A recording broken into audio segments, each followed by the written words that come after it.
Julien will stride to the batter's box on what has turned into quite a nice night here at Iran Bithorn Stadium for our final nighttime contest of this 2026 Pool A. Jose De Leon ready to go to work in front of 19,000 or so here in a sold out here on Bithorn Stadium. I'm gonna tell you, you're gonna see 88 to 92 from Jose De Leon. The same velo we saw half a decade ago, battled with some injuries. And you get in the strike zone. First pitch of Tuesday night is in there for a strike. We are underway. We have seen the velocity dip a little bit for Jose De Leon in recent years, but that's given him the ability to sort of pitch in a more complete manner as the curveball has popped up into medium depth left as this carries out to Matthew Lugo, 1 away. And you'll see the changeup to lefties. Plenty of lefties in this lineup. You'll see a breaking ball, more of a slurvy breaking ball to the righties. But again, look, I've been in this situation before where you are essentially auditioning. I went into that 2013 World Baseball Classic. I was still a free agent, had a couple teams looking at me. But again, for De Leon, just trying to open some eyes back in the States. So it brings up Captain Canada Josh Naylor, who has played really well this opening round for Canada. Quality at bats throughout for Naylor. He is 3 for 8 overall with an RBI and 3 runs scored. The Mariners first baseman goes after this one and ropes it on 2 hops out to second baseman Edwin Arroyo. 2 gone. Defensive alignment for Puerto Rico with some changes in there in that middle infield today. Luis Vasquez and Edwin Arroyo getting the nod at short and at second. And for this squad, Ryan, you can't have a brilliant pitching number like that staff ERA, the 3rd best in all of World Baseball Classic performances for a staff without having a great defense around it. Yeah, I mean, we saw Omar Rodriguez last night. We're so excited to see him pitch. A couple big plays got him out of some jams early. You see Nolan Arenado with that running play over there at third base. Tyler O'Neill in the air to center. Brian Torres is there. 3 up, 3 down on Yadier Molina's Puerto Rico squad aiming to head to Houston at 4-0 behind this starting lineup with a decent amount of changes in it, Ryan, but some bats that, as you alluded to, this team would love to see get rolling, especially the guys in the 2 and 3 hole, Elliot Ramos and Nolan Arenado, who are a combined 1 for 20 so far. Yeah, you see Elliot Ramos, a little bit of swing and miss in there. He did hit that double last night, but again, Nolan Arenado, you know about him playing for Team USA, now coming over to Puerto Rico. Going if he's going to hold on to that 3 spot in the lineup. Talked about the former prospect status for Jose De Leon on the Puerto Rico side. This is another former top 100 guy, and Jordan Balazovic, who gets the nod tonight for Canada. A big-bodied dude, 6'5", 215. Yeah, he's pitching. Found himself pitching in Taiwan. Signed there for 2026. But you mentioned just unable really to stick at the major league level. 2 balls and a strike on Brian Torres, who is in the leadoff spot tonight. We have seen Willie Castro there do some really good work. Balazovic will deal that one just in tight. 3 balls and a strike on the leadoff man. I would be remiss if I did not acknowledge the truly epic chest protector for Liam Hicks behind the plate, rocking the Maple Leaf flag and the Baseball Canada word mark on it. He's got the flag on the left shoulder, it looks like, as well. I mean, that's a conversation. It's like, you know, calls the Rawlings rep. I'm sure he hooks him up with all his gear with the Marlins, of course, but he's like, hey, okay, listen, we need a giant Maple Leaf as big as you can get that thing right across the front. Thank you.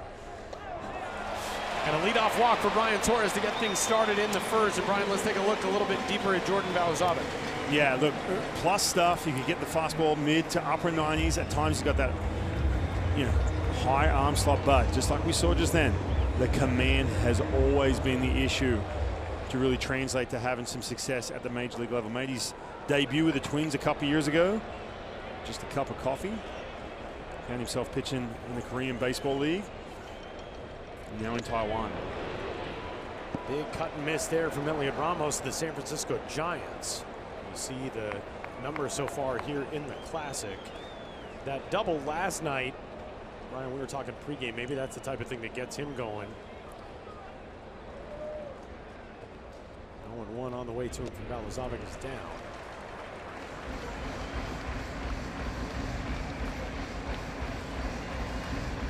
You can see Balazovic too, straight out of the gates, just feeling the pressure of this crowd right now.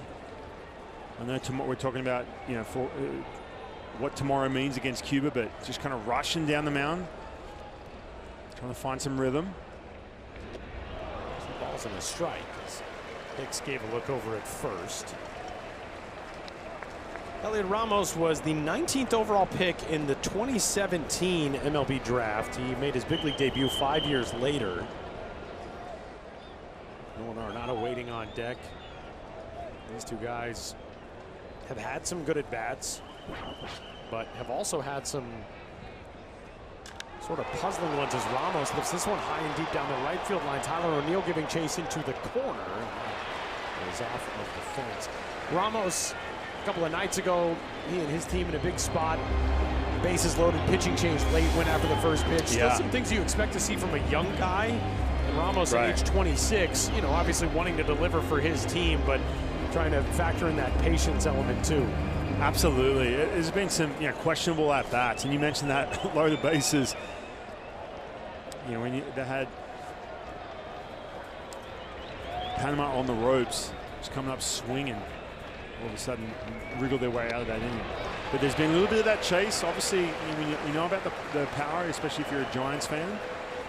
Showing that power to right field, hit a couple of warning track balls, hit the double last night. But again, when you're facing a guy like Balazovic, struggling to find the zone, you gotta be patient. Baseball Canada legend Ernie Witt in what could be his final World Baseball Classic. Now watching anxiously from the third base dugout as here comes Nolan Arenado with first and second and nobody out. Nolan Arenado has been his vintage self on the defensive side. We're waiting for that old Nolan bat to show up. Yeah, it made that play look so easy over his head. What about this too? On the run, just showing that arm strength. He still has that as he's approaching his mid-30s. But he's got to get it done at the plate, especially too as he enters into that second round and continuing on, hitting 3 in this lineup.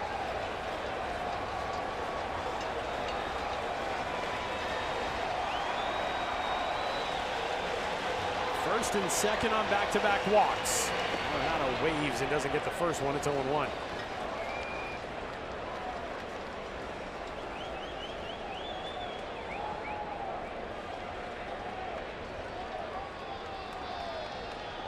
First time playing in the World Baseball Classic for Puerto Rico, honoring his mother and grandmother as he takes ball 1. Two-time USA Baseball participant, of course. 2017 champion, and there is an Arenado chant from the fans here at Iran Bitcoin.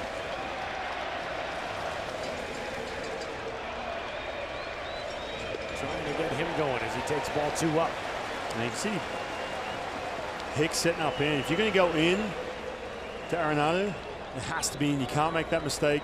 Middle in. He's a dead pull hitter, especially when it comes to power. He can change the game if you make that mistake middle in. Hitters count for him. Nolan swings and misses there, and it's even.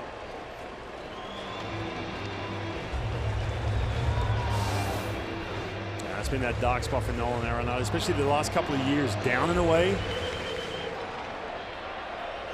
Especially when he gets pool heavy.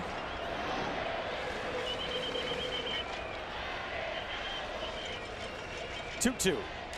Back up the middle. That one's into center field. Nolan Arenado delivers. It's an RBI knock. Ramos trying to get to third, and he's out on the play.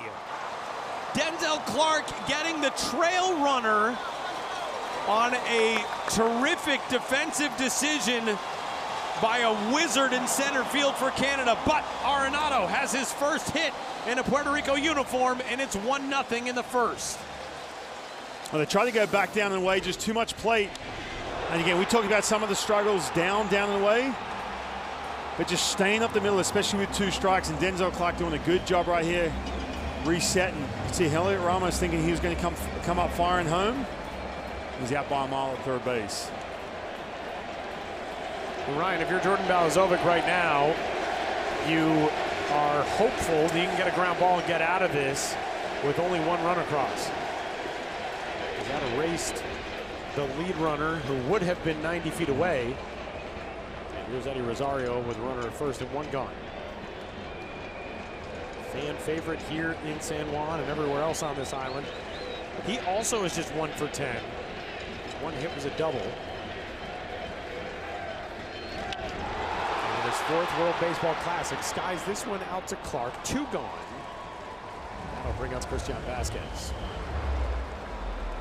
Canada's defensive look tonight, pretty much what we've seen all night, with the exception of Hicks being in there behind the plate. But that outfield defense we've talked about so much, those 3 fantastic, and Hicks giving an opportunity for Bo Naylor to rest tonight ahead of the big one tomorrow afternoon. And you see Josh getting off his feet, DHing tonight, not playing first base.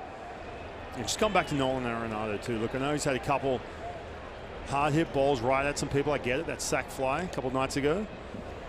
And sometimes it just takes one, Tyler. You get down 2 strikes, you swing and miss at a couple of those pitches, which is kind of that I said, that dead spot for him, that vulnerable spot. Then you get a pitch you can handle. That's just a single up the middle, driving a run, but sometimes that's all it takes. You can take a breath and stop thinking about your over.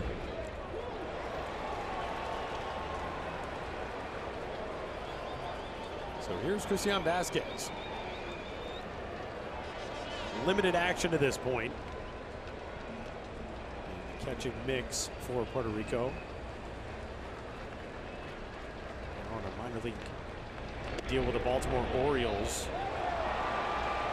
He is gone on strikes for the final out of inning number 1. So much experience on this Puerto Rico roster in international play, including tonight's starting pitcher, Jose De Leon. This is his 3rd go-round with this Puerto Rican squad. You see on the position player side, both backstops. Nolan Arenado, obviously, who had played for the United States previously. MJ Melendez and Eddie Rosario, who are both in the starting lineup tonight. And De Leon will go to work with a run of support as we head into the top half of the 2nd inning. Tyler Black takes ball 1. Tyler, you see the top of that list too. Fernando Cruz, Edwin Diaz, just shortening games, man. I mean, it's so big, especially too when you have some of these restrictions early on when you're talking 65 pitches. When you have that shutdown bullpen, and that's something that we showed the numbers for the bullpen for this Puerto Rican team.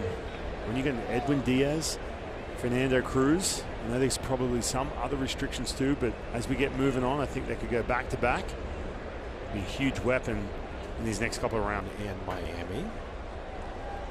Japan and Korea making the trip over from Tokyo. Black takes that one down and in.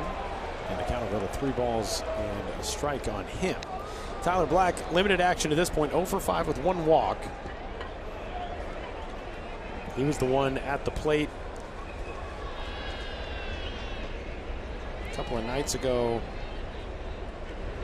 for this squad, as Canada just trying to get this offense a little bit more consistent. Game number 1, really good. One thing they did very well in their first game against Colombia, they took a lot of walks. They had 7 walks in that game. We saw them work counts a little bit deeper. And obviously, you can only do it against somebody who's battling command. But De Leon is not that right now, as he's got his first strikeout of the night. It's 4 up, 4 down against him so far. Man, only threw the 1 fastball in that first inning, but going 88 at the top of the strike zone on the attack mode. Now, Tyler Black, we've seen a little bit of him in the big leagues. He struggles with the secondary pitches, the fastball he can get. They're just changing that eye level, getting him to chase it above the strike zone. Brian, the ability for these pitchers, and Jose De Leon, not necessarily a young pitcher anymore at 33 years old, but to work with veteran guys. You know, he's got Christian Vasquez behind the plate tonight, Martin Maldonado, and obviously everything that he has accomplished in his career, even if it is only a start or a couple of innings, is Otto Lopez. Ropes one foul. That's just such a good thing to have during this time of the year, to get into your midseason form and get that input from guys who you trust, but you don't necessarily get to work with on a regular basis. Yeah, and these guys get a chance to do that too, you know, in the winter leagues as well, right? We saw that with Eduardo Rodriguez on that second game with Christian Vasquez behind the dish. There's that comfort factor to it. You're walking into this building on home soil. You know, there's the pressure element too when you're talking about getting that second game. And, you know, for Eduardo Rivera, look, we've talked about this a lot, and obviously Elmer Rodriguez the next day, but for him, you know, he was released by the Athletics, trying to find his way. Command can be an issue. Sometimes the game can speed up. When you have a veteran presence 60 feet away, man, it makes a world of difference. High hopper to over to Arenado, 2 gone.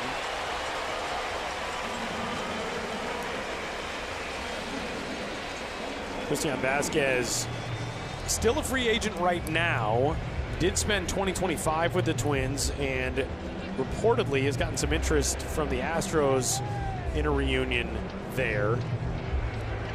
And a move back to Houston for him would put him in a place where, after the last 3 seasons that he spent with the Twins, back to a familiar spot as Owen Casey bats with 2 outs and the bases empty.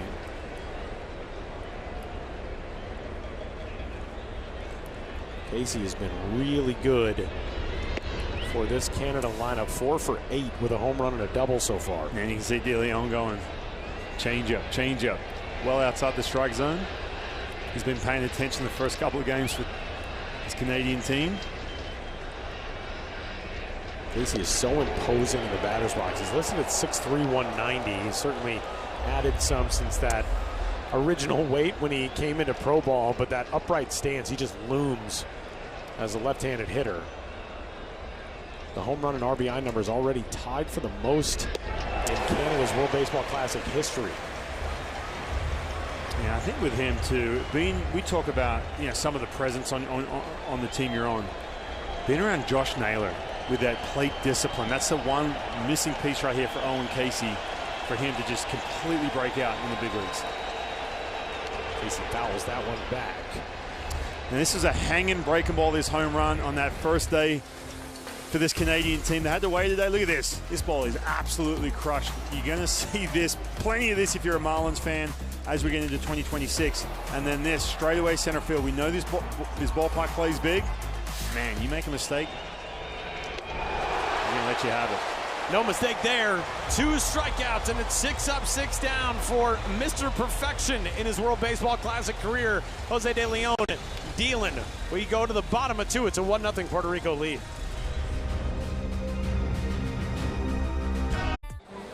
Leadoff man is MJ Melendez for Puerto Rico in the bottom of the 2nd inning. Got his first start of this World Baseball Classic last night. Walked a couple of times, scored the final run on the bases clearing double from Martin Maldonado that put Puerto Rico out in front of Cuba 3-0 in a game they would end up winning by a final score of 4-1. Melendez manning first tonight, as he did last night, now with the New York Mets, 27-year-old in his 2nd World Baseball Classic.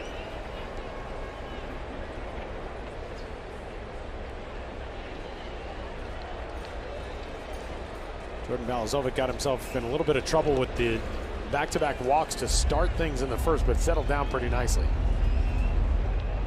It's just about landing that breaking ball. If he's going to throw a chunk of those pitches to these hitters, a little bit more consistency inside the strike zone, getting these good counts. There you go. Swing and a miss. It's back-to-back strikeouts. Yeah, Tyler, sometimes it just takes that one inning, right? Obviously, the nerves are running high. You've been thinking about this start for a long time, especially wearing Canada across your chest. That split. You're going to see that to lefties. It's a nasty pitch, especially from that angle. You get through that first inning, a little bumpy. You see he's frustrated when he came off the mound. Walk back down that tunnel, press the reset button, figure out some things, and go to work. First pitch swinging a foul ball off the bat of Matthew Lugo. So far, 7 hitters, 7 first pitch strikes for Balazovic.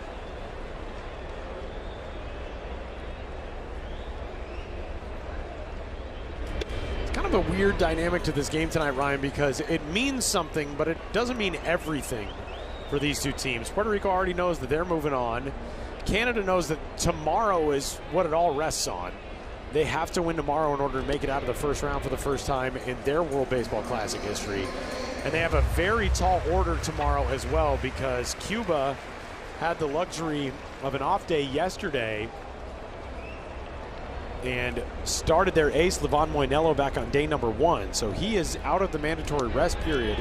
He's going to get the ball tomorrow, and everybody else is going to be available that Herman Mesa wants to lean on. So for Canada, obviously you want to win this game. You want to go into tomorrow feeling good. But if you do drop this game, it's not the end of the world because you get that crack tomorrow. Yeah, don't get so caught up in obviously results with this game. But I think more so on a personal level, right? Let's say you're a Tyler O'Neill and you're just trying to get that feel right, or something that you're trying to, that little tweak you're trying to make in your swing, whatever that is. Again, I guarantee you too, Ernie Witt and that coaching staff, you talk about some of the film they would have watched on Levon Moinello, coming up with some sort of plan against him. You know, that's the one advantage when you get a chance to see that in that first time you get a chance to see him again. You don't usually see that in pool play with starters, but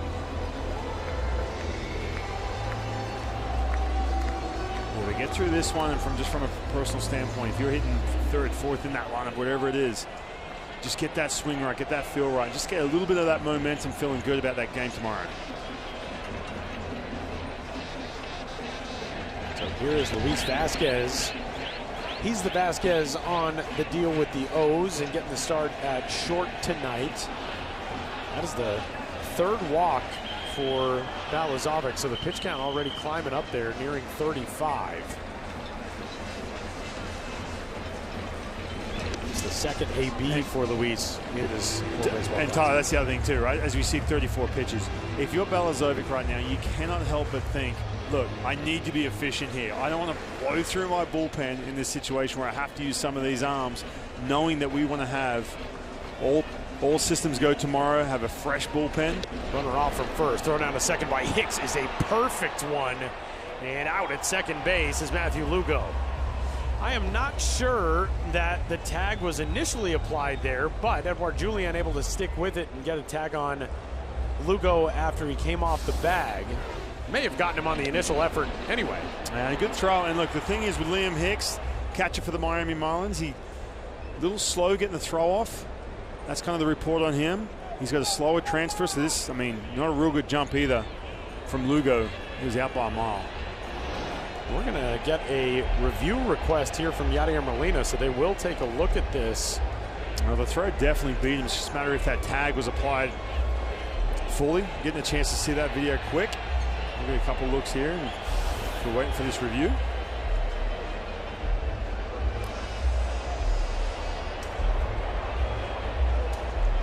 See, that's what sets it off, by the way, when you see Julien go to swipe again, right? So he goes back and tries to swipe him, and then he goes back. It's one of these things where I guarantee Yadi would have seen the second swipe and then him going for him to try and get him off the base to say, he must have missed him on that first swipe. I think it might be out anyway. Julien did touch him off the bag there and almost kind of maybe had pushed Lugo's hand off the bag with that swipe tag. This is going to be an interesting review because I don't know if there's anything conclusive that determines whether or not Julien touched Lugo on that first swipe down. You know what, too? A lot of these teams have been really hesitant to review, right? We've talked about that a lot. Maybe it's because they don't get the same looks. You see right here as he pushes his hand off there. Lugo, there's like a fingernail still on the back corner of that bag. And they will confirm an out call. And again, the other thing about a circumstance like that, you have to have the clear evidence that it was not an out play at second base because that was the call on the field. So it's a 1-ball, 2-strike count with 2 gone. And that's a big out. Obviously, second out in the second inning, I get it. But look at that pitch count, 35. Just in the sense of letting Balazovic chew up some innings here and keep that bullpen a little fresher for tomorrow, too. Big right-hander from Mississauga, Ontario, deals the 1-2 and gets a 3rd strikeout of the last 4 men that he has seen. Puerto Rico will take a 1-0 lead at the top of the 3rd. Welcome back to Iran Bithorn Stadium in the 2026 World Baseball Classic alongside former Major Leaguer and 2-time Team Australia WBC pitcher Ryan Rowland-Smith. My name is Tyler Mon here in San Juan for our continuing coverage of Pool A. A ballpark with a breeze block facade. That is my kind of place. 1962, this hallowed ground in Puerto Rican baseball opened. With a what? It's a breeze block. That's what that's called. You know those concrete blocks, really? The openings in them? Yeah, breeze block. You get the breeze coming through. On the front side of the stadium, you know, we got sponsorship signage and all that, but walked around the right field corner the other day, the third base side, and saw the main facade. It's such a great look. I love it. I love it. The 1-1 pitch. Jose De Leon, it's been 6 up, 6 down against him. Ryan, what's made him so effective to this point? I think just landed some of these secondary pitches, right? Change up 45% of the time.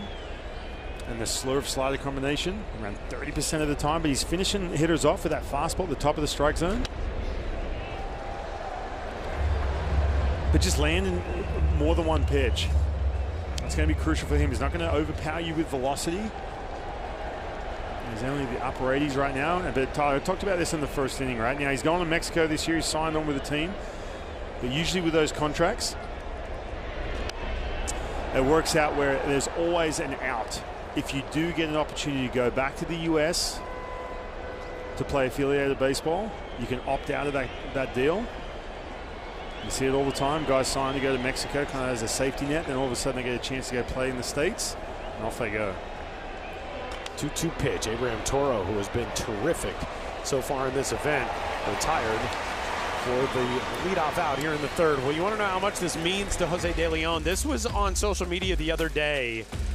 Back in the bleachers at Huron Bithorn Stadium, where when he was 13 years old in 2006, he was in the stands for the first ever World Baseball Classic.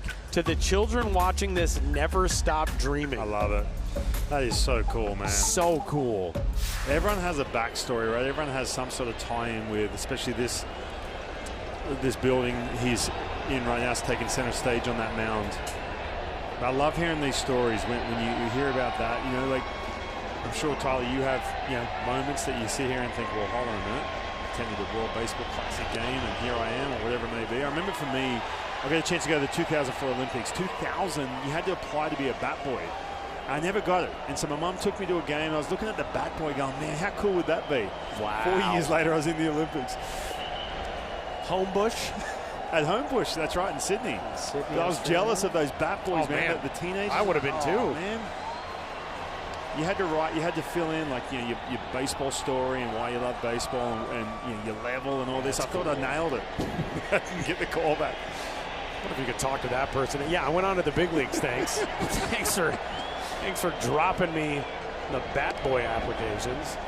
By the way, in that picture that Jose De Leon posted to social media, he is wearing the Bad Bunny spikes. Bad Bunny gave cleats to Puerto Rico's roster. They are Adidas spikes. He's teamed up with Adidas, makes some baseball footwear, the Bad Boat ones. And those were the same spikes that Darrell Hernandez was wearing the other night when he hit the walk-off home run for Puerto Rico. As they just don't have any fun in this ballpark. You know, they're really starved for fun here. And you know what? The game gets done, last pitch is thrown, and they are sticking around as we figured out last night, Tyler. It is we could not get out of here. I mean, everyone was sticking around, soaking it all in. Didn't matter what age you were, if you're a kid. I've been here for a long time, it did not matter. Everyone was sticking around, having a blast. And the coolest thing to think about is who the next star for Puerto Rico is sitting in this ballpark right now. Long run for Nolan Arenado. Oh, what a surprise. A 10 out of 10 gem from Nolan. 2 gone. It is a party in this ballpark, and moments like that get people on their feet. Nolan Arenado, the last couple of years, has been always discussing the trade, the no-trade clause, and everything else about his time with St. Louis with that, some of this declining in regards to the defense, the offense. But, man, we have seen some plays, Tyler, that you said it, a vintage Nolan. Another amazing play. So 2 gone and the base is empty for Denzel Clark as Jose De Leon tries to get through the first time. He sees all 9 in this order. Perfect. 8 up and 8 down. 1-0 on the way to Clark. Denzel into foul ground. This one's going to get back into the seats.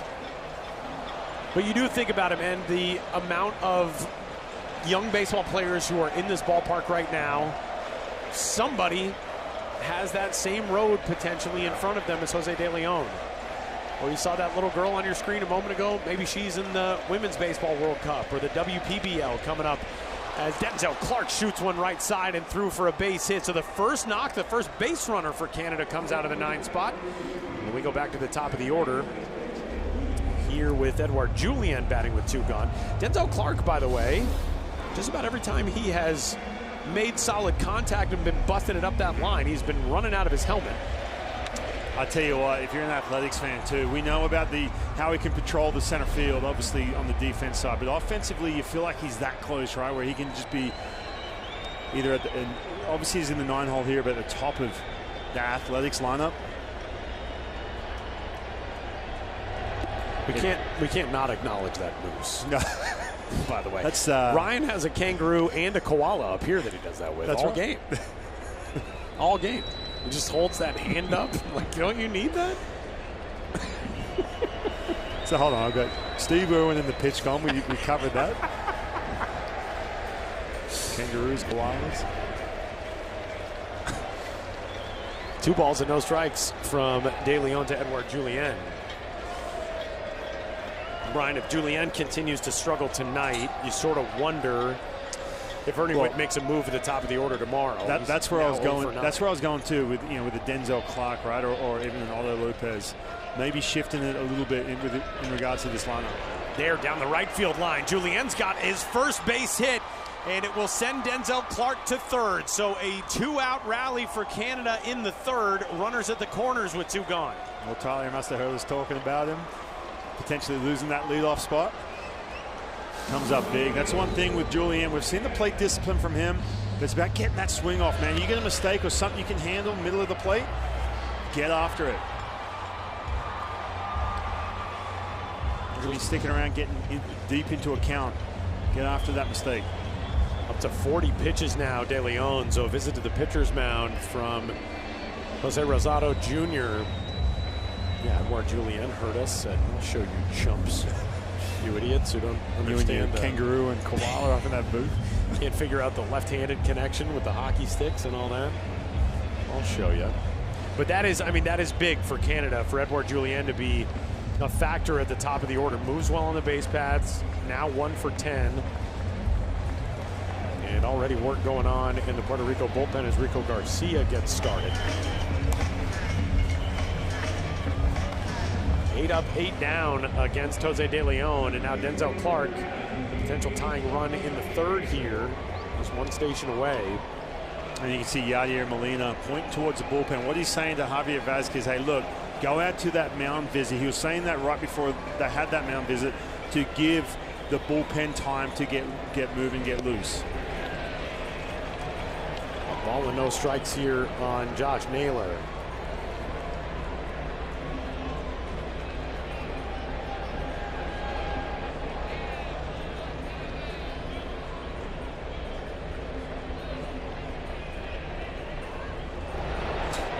Good job by MJ Melendez to snare that throw over with Julien diving back in.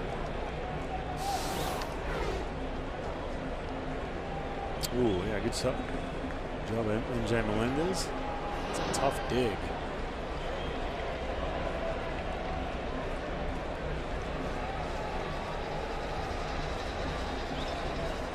De Leon deals.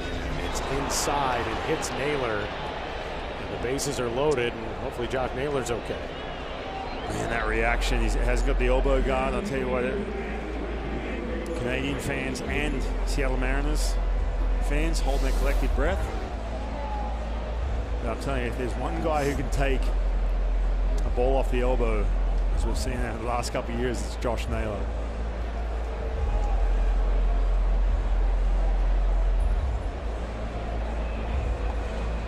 Canada's athletic trainer Chris Walsh out to check on Naylor with Russell Martin.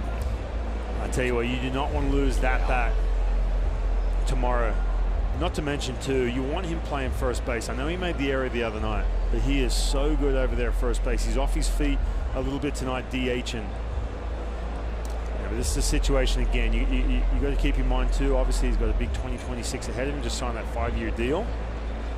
But you need him in that lineup tomorrow.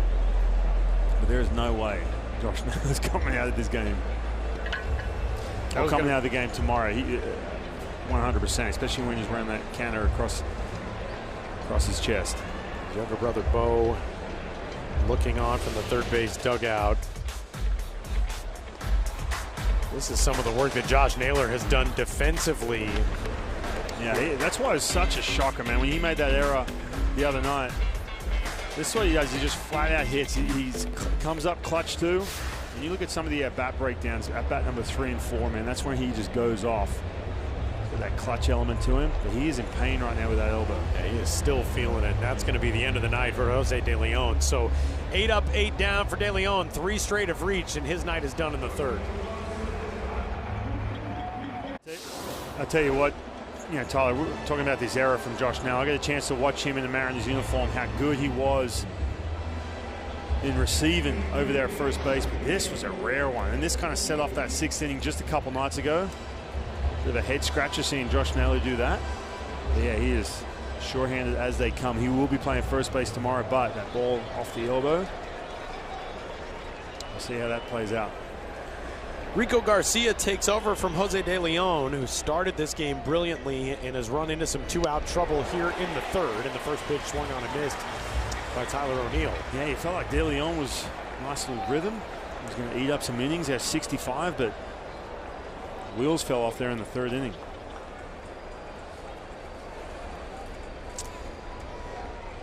Oh, and 2 on O'Neill quickly. There have already been 5 grand slams in this World Baseball Classic. That's the most in any tournament. We're not even through the opening round.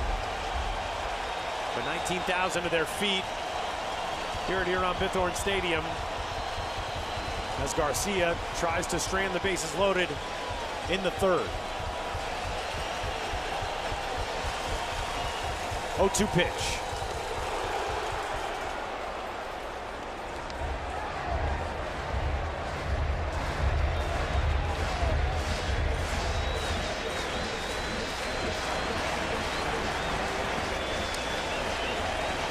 O'Neill ready again. Here comes Garcia's 1-2. Upstairs, Tyler O'Neill has been really patient and has had a great eye at the plate. He's already taken 4 walks through his team's first now 2+ games. Dynamic bat out of British Columbia. Finally healthy again. Here for the 3rd time in the Classic. And the 2-2 takes another one close. Full count. I'll tell you what, that is a tough pitch to lay off for Tyler O'Neill. That can be exhausting if you're on the mound, where you throw your best bullet and you don't even get a sniff at it. That's what he comes back with here. Runners will be off with it. Here comes the 3-2. And ball 4 ties this game in the third. Canada is on the board. The patience that takes to go from 0-2 to take that walk is incredible. And not to mention, too, look, he gets down 2 strikes, and then all of a sudden, Rico Garcia says, all right, I'm going to challenge you with the hitter. So in the back of your mind, if you're Tyler O'Neill, you're like, all right, you're going to challenge me? I'm going to jump on this next pitch. And then he throws 2 really good breaking balls, just missing. And Tyler O'Neill has a wherewithal, even though it's loaded bases, and you're pressing a little bit, to hang off.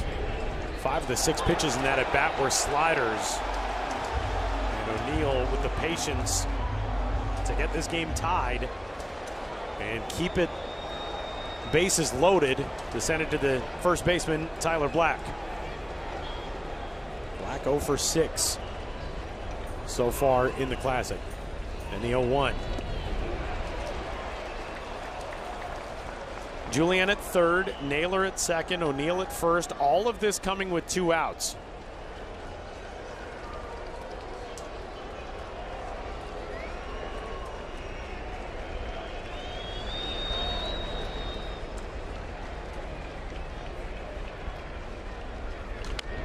Bounces this one foul, and the count is in favor of Garcia at 1 and 2. And I'll tell you what, that little breaking ball, if that stays in the middle of the plate again to Tyler Black, that's a pitch he can absolutely launch. He got beat with 88 at the top of the strike zone from De Leon. See if Rico Garcia tries to challenge him at the top of the strike zone right here. Here's the 1-2. Swung on and foul tipped. Black stays alive. He was a .364 hitter in the minors this year, Ryan, with 2 outs and runners in scoring position. And the other thing for Canada, they had just 1 run in their last 7 innings coming into this inning. If you can get a knock here, that gives you a lot of levity in that third base dugout. You start feeling a lot lighter, like you don't have to press as much at the plate. The 1-2, 2 balls and 2 strikes. Black did not go, says our third base umpire, Domingo Paulino. There you see the MLB pipeline grades for Tyler Black. If you're not familiar with that scale, 50 is major league average on the 20 to 80 scouting scale. So that run tool of 60, pretty well above big league average. 2-2. Black skies this one foul, third base side. Ryan Rowland-Smith was 70, 75 speed. Correct. That run tool.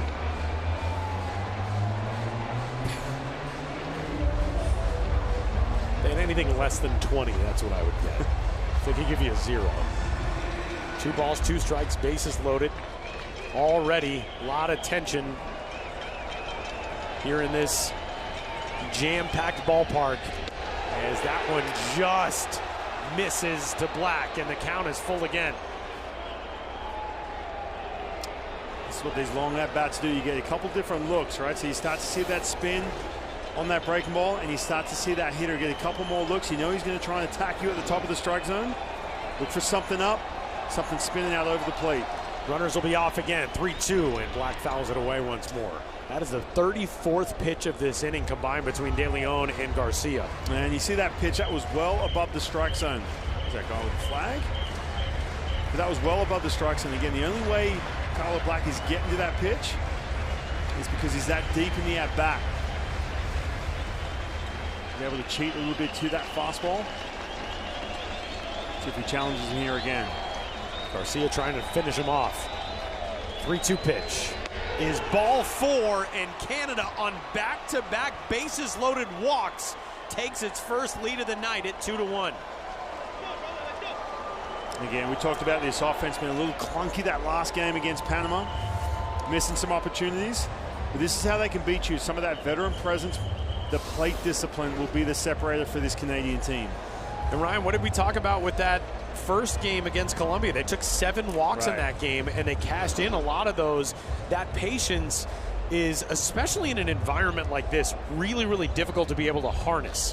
When you've got the energy of a ballpark like this, and you want to be able to make something happen, get a hit for your team in a big spot. I mean, those are big league at-bats from Tyler O'Neill and Tyler Black. We've talked about this week. There's a really good contingent of Canadian fans in the house tonight, and they have been for Canada's previous 2 games. It is obviously an extremely bright chapter for baseball in Canada right now, as Raymond Burgos throws for Puerto Rico. Left-hander against a lefty-heavy lineup, of course, for Canada. And a ball and no strikes on Otto Lopez. Lopez, just 1 hit so far in the Classic, but man, he was all over the highlight reels a couple of nights ago with the perfect relay throw to cut down Enrique Bradfield Jr. against Panama. This time he pops one up. Shallow right field, outgoing Arroyo, and Edwin Arroyo puts it away for the final out of the inning. But Canada, with 2 outs, rallies for 2 runs and takes a lead to the bottom of the 3rd. On October 18th, Martin Maldonado posted that heartfelt video and message on social media announcing his retirement from Major League Baseball. 15 seasons with 7 different teams, 2011 to 2025. The Brewers, the Angels, the Astros, the Royals, the Cubs, the White Sox, and the Padres. Originally a 27th round pick by the Angels in 2004. He was released in 07. He signed with the Brewers. Won a World Series title in 2022. Won an American League Gold Glove and Defensive Player of the Year at catcher in 2017. And over his career, he caught 9,497 in the third innings. Which, like, my knees hurt just reading that number off. 3 no-hitters, 2 of them combined, 1 of them in the World Series, all with the Astros. He also caught that perfect game against Israel, as this ball is shot out to center field off the bat of the leadoff man here in the bottom half of the third inning. Edwin Arroyo, 1 gone. And the only catcher in big league history to catch 2 immaculate innings, which is pretty cool. Yeah, he's always been such a calming presence behind the mound. Again, for some of these young pitchers too. Look at Logan Allen, the other Logan Allen, the standoff Logan Allen. But who won, by the way? Was it Panama's Logan Allen? Okay, that's right. And then they ended up winning the game. So yeah, there you go.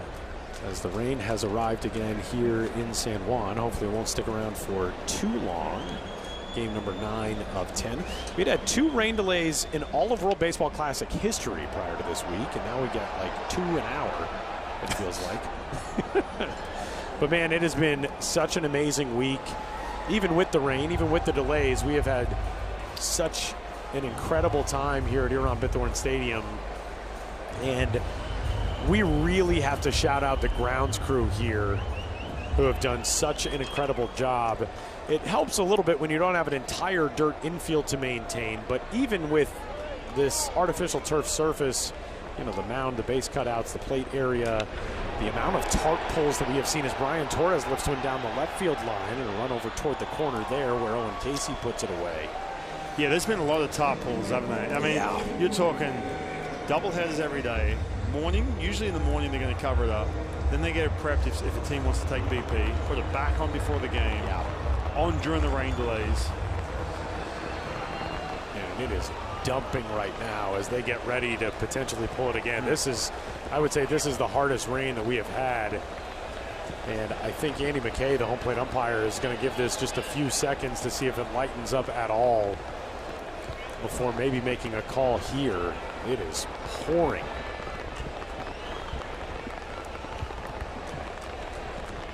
Elliot Ramos, with 2 gone and the bases empty, takes strike 1.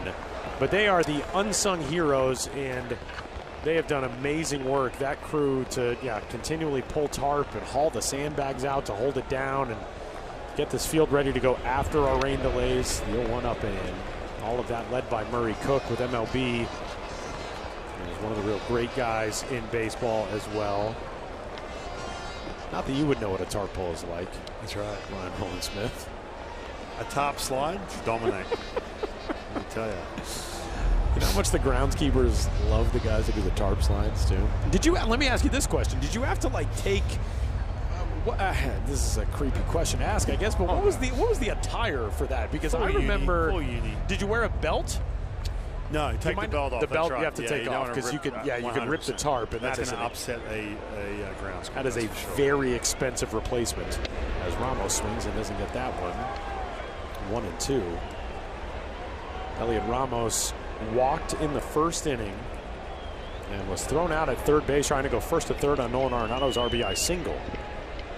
The rain has very much lightened up since that intense shower about 90 seconds ago, and Ramos has gone on strikes for the final out of the third inning.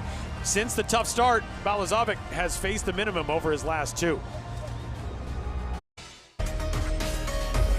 Well, as we said a little while ago, there's just been nobody having any fun in this ballpark over the last 5 days.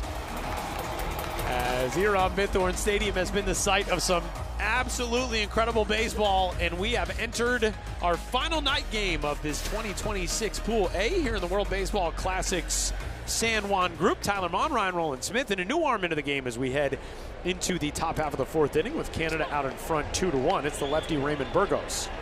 Yeah, Raymond Burgos just got that easy 93-95 from the left side, but just has been able to get that real chance in the big leagues.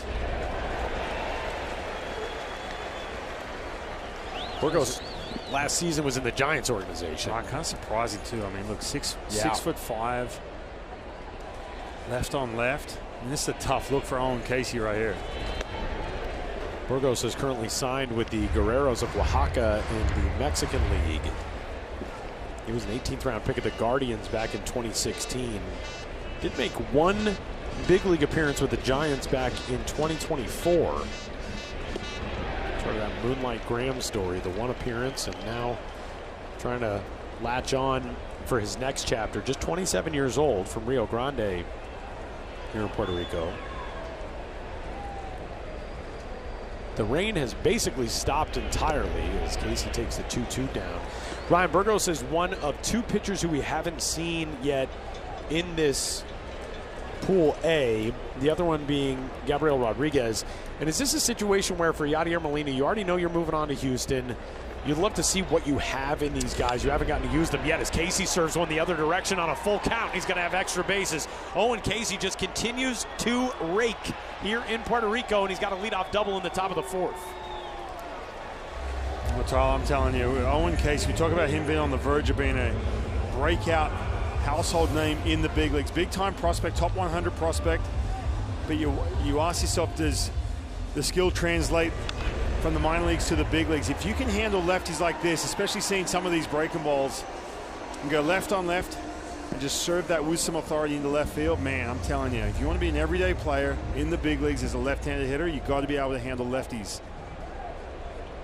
It's a nice little preview of what we can expect when he's in a Marlins uniform this year. But Tyler, just to answer your question in regards to the pitching, you know, I was thinking the same thing when De Leon was out there struggling in that third inning. Yadi there was some urgency there. There really was. The wheels started spinning and going, hold on a minute, okay, that #1 seed may be a little bit more important, even though we're not seeing the A lineup right here on the offensive side, resting some of his guys. But then again, you also want to see what you have too, right? So you want to roll some guys out, get an inning, they get some work in. You're not, crushing them by making them go 2 and a third or whatever it may be. But you get a chance to look at what you got. You're going to need a lefty at some point. But this bullpen, man, it is deep, and that's why I had them at the top of my list in regards to the pitching with some of the arms they got. And they're coming into this game, you can see the numbers. 0.79 ERA in the first couple of games. Ricardo Velez, the Texas Rangers organization, throwing down the right field line.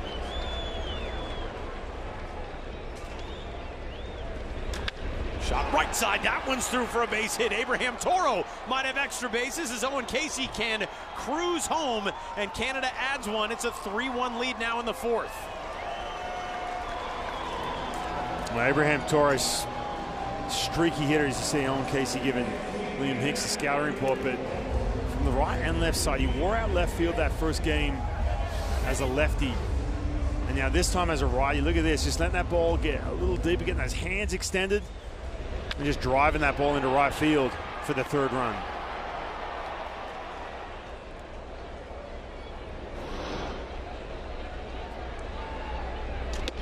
Canada's bats have come alive. First 8 hitters all retired in order. Since then, 3 runs on 4 hits with 2 errors, a hit batsman. And Toro on at first for Liam Hicks. Hicks fouled out to Arenado on that terrific play. A sliding grab by Puerto Rico's third baseman last inning. And it seemed like, man, Jose De Leon, he's just going to keep cruising. 5 2/3 perfect against Israel back in 2023. Started with the first 8 retired in this game. Bouncing ball right side. Arroyo to Vasquez for 1. Back to first. MJ Melendez keeps his foot on the bag for the double play.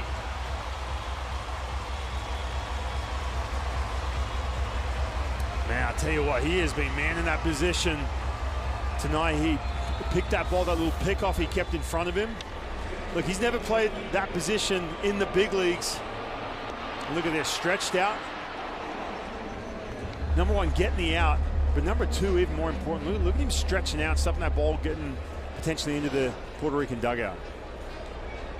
Really never any consistent time at first base in his professional career at all. Melendez never played it in the minors, but he has played really, really well, and just a tremendous job here. Wow, look at that. Again, your stock goes through the roof, Tyler, especially now with some of these teams that value that versatility. Guys who can play multiple positions. But your stock goes through the roof, especially for MJ Melendez with his new team with the Mets. You're showing you can play multiple positions. All of a sudden, those plate appearances start stacking up because you can be in the lineup more often. And a team that might have some question marks at first base going into 2026 with the departure of Pete Alonso. 1-1. Check that, the 0-2 is down. Denzel Clark, he was the one to get this started. Shot that single through the right side in the third, and then came around to score on Tyler O'Neill's bases loaded walk, the first of consecutive bases loaded walks. The rain is back again. 1-2 is fouled. And it hits quick too. You look at the dugouts. I was just looking down at that Canadian dugout. The minute it started, boom, they just scattered. Just heavy raindrops. And I mean, it's the way you used to make fun of it in movies when you were a kid. It never just starts raining like that. It does here. Denzel Clark will take strike 3, and that'll end things in the 4th. But Canada adds another one to tack on to a 3-1 lead. Here are the numbers for Logan Allen in the Korea Baseball Organization last season with the NC Dinos, as he will take over on the mound after the delay.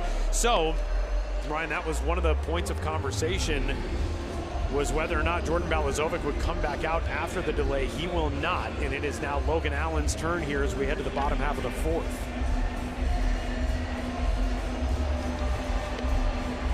Ernie Witt going to the pen and summoning this left-hander. Well, compared to the Logan Allen we saw with that Panamanian team, he was a established starter in the big leagues. This Logan Allen's a little bit different, a little bit more velocity. He's aggressive inside to righties. He's trying a new split. He'll throw that slider left on left, but that split will be something he'll throw to some of these right-handed hitters. He will go to work against the middle third. Check that, against 3, 4, and 5 in this Puerto Rico lineup. Nolan Arenado, fresh off his first World Baseball Classic hit in a Puerto Rico uniform. I have noticed, Ryan, over the last several days, the amount of Arenado jerseys, Puerto Rico jerseys that have started popping up in this ballpark. So many fans, of course, came into the park kind of rocking their Correas, their Baezes, their Lindors, their Rosarios, but man, they have really embraced Nolan Arenado playing for his maternal side's homeland here in Puerto Rico in 2026. And that was something that was not met with a whole lot of approval from fans in the U.S., of course, with Nolan Arenado changing teams here for the 2026 Classic. But to be honest, part of the reason Nolan Arenado is on this Puerto Rico team is because USA Baseball, that roster is so jam-packed with all of the best talent. Arenado felt like, I might not even get a spot on that team. So he personally called Carlos Beltran after the conclusion of last season to express his interest in this opportunity, and here he is getting set to lead off the bottom half of the 4th inning as we are ready to resume, and not a soul has departed this ballpark here on this Tuesday night in San Juan. Final line on Jordan Balazovic will be 3 innings of work, 1 hit, 1 run, 3 walks, 4 strikeouts for him.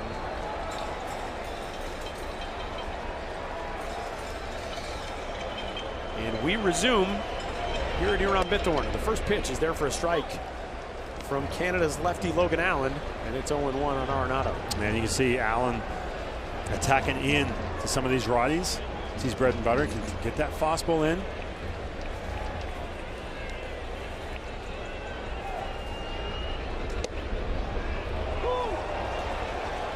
Really interesting delivery from Logan Allen. Kicks that leg straight out. Almost reminds you of a left-handed Bronson Arroyo. That straight out leg kick in this windup. Quite the same as Arroyo, as Arenado coming to life. He's got his 2nd hit of the night, a leadoff single in the 4th. Well, Tyler said this in his last at-bat. Sometimes it just takes a base hit just up the middle, right? Obviously, it's an RBI knock up the middle. Didn't crush it, but sometimes that's all it takes. He was 0 for coming into this game. Keep looking up on that scoreboard, seeing that big 0 for whatever the number is next to it, and get in your head a little bit. You can take a breath with your new team, Puerto Rico, and get after it. And your new team, the Arizona Diamondbacks. A lot of D-backs fans keyed into this World Baseball Classic. Get an eye on their new third baseman as Eddie Rosario takes ball 1 down. So a leadoff base runner for Puerto Rico. Rosario also trying to discover his consistent stroke at the plate. 1 for 11 for him. Yeah, had that knock on that first night. Scored a run since then. Not a whole lot doing. A couple big base on balls, and that's about it. Puerto Rico's team batting average of .223 is 10th in this tournament. Their team OPS is .619. So they are searching for some answers on the offensive side throughout this lineup. They have certainly been doing more than enough to get wins, but Yadier Molina, no matter who his team faces in Houston, love to see a breakout night at the plate. Allen deals, liner left field, a base hit for Rosario. Back-to-back knocks, and the tying runs aboard in the bottom of the 4th. Okay, another guy who's sitting in the middle of this lineup will probably be further down the lineup once they get that A squad back in there, once they get to the next round. But for Rosario too, we talked about how he just gets real pool happy. We've been seeing plenty of that, pulling off the ball, but look at this, staying with that ball just long enough off the end of the bat, left on left, driving that ball into left field. We talked about Ernie Witt's frustration with the fact that the rain delay hit as his team was kind of getting things figured out at the plate, but also, Ryan, to your point, Jordan Balazovic, and granted he didn't have a lot longer to go in this game. He was at 47 pitches, but this game is changing here in the bottom of the 4th. That's a great job by Liam Hicks to get over the bat that had rolled out in front of the plate, and he gets the out on Christian Vasquez. And look who's coming up.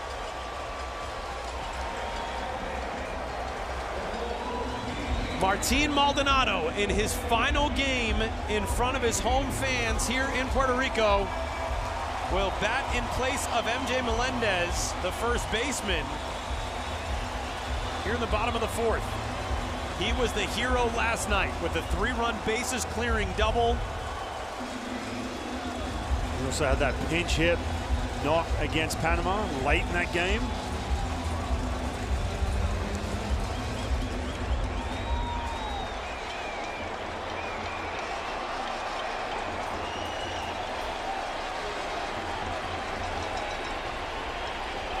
Allen deals, and first pitch swinging, a bouncer right side. This will get a run home. Maldonado does the job, and it's a 3-2 game on the ground out. They're wasting no time jumping on that first pitch. Again, going back to that rain delay. Again, baseball, believe it or not, is a game of momentum. Canada started to click offensively. You had Balazovic, who was starting to find that rhythm. He just had that rough first inning. And all of a sudden, Puerto Rico has been able to catch their breath a little bit and making a surge.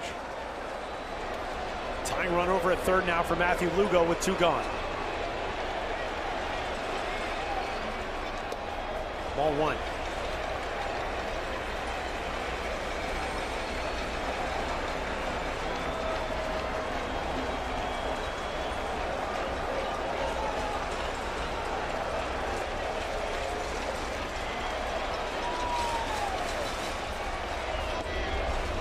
Allen evens it up. 92 miles an hour as he finds the inside part of the plate there.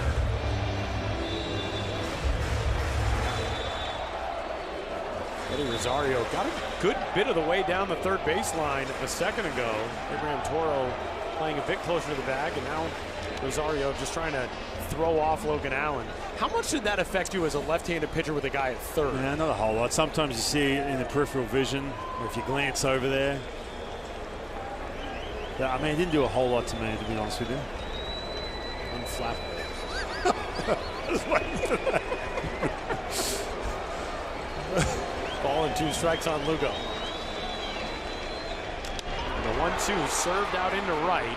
Tyler O'Neill's got a beat on this one, and that will do it for Puerto Rico's fourth. But a run home on the RBI ground out by Maldonado, and it's a one-run game.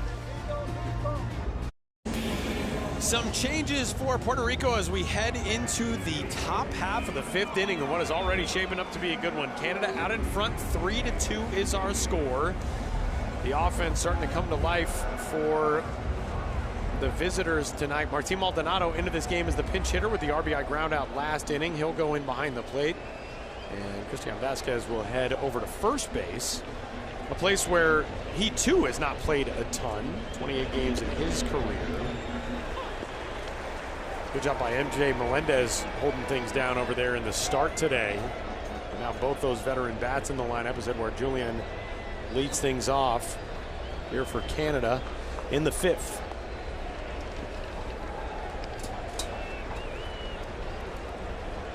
Raymond Burgos out for another inning.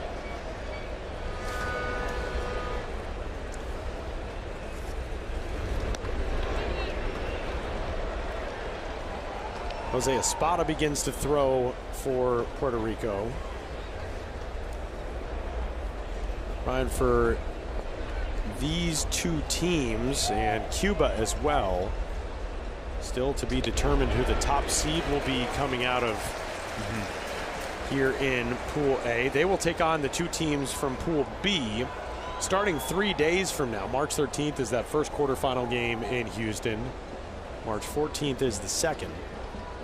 And then the semifinals March 15th and 16th in Miami, and the final on March 17th. As we will crown the 6th World Baseball Classic champion.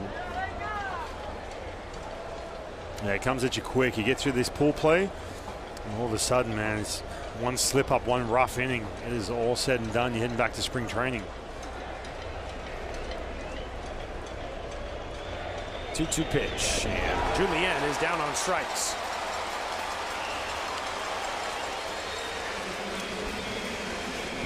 Well, we have already had some transactions, you could call them. Players have announced retirements from baseball across the World Baseball Classic, 3 of them in this pool, and the guy in the top left of your screen was kind of a surprise. Julio Teheran, the 35-year-old right-hander who was supposed to go in this event and had to be scratched from his start with some shoulder discomfort. Paolo Espino, of course, who we saw in that storybook ending to his career. Got to shake his hand today at the hotel and say, I called games for you when you were in the Carolina League back in 2009, and now to get to witness that yesterday was just such a cool moment. That was so cool. Pitch in there for a strike to Josh Naylor, who is still in this game. This was Paolo Espino's departure yesterday. The 39-year-old, I mean, just an unbelievable way to witness a moment, a special moment like that in somebody's life. Yeah, I saw him at the hotel, and he was pushing around a stroller with his wife. I said, what are you going to do now? He kind of hesitated. I sort of pointed at the stroller. I said, oh, you get to spend. He goes, yeah, exactly. It was kind of cool, man. But, awesome. I mean, he dominated yesterday. It was kind of, you were hoping that Panama were going to be able to hang on there and come up with a W, just for the simple fact that Espino can finish on that high note and have even more of a memorable sign-off. Because Colombia rallied, there are all kinds of things at play in terms of who is potentially the relegation program from this event. Panama and Colombia are in that conversation as the bottom 2 finishers right now, both of them at 1-3. Canada theoretically is still in that conversation too, if they were to lose today and tomorrow.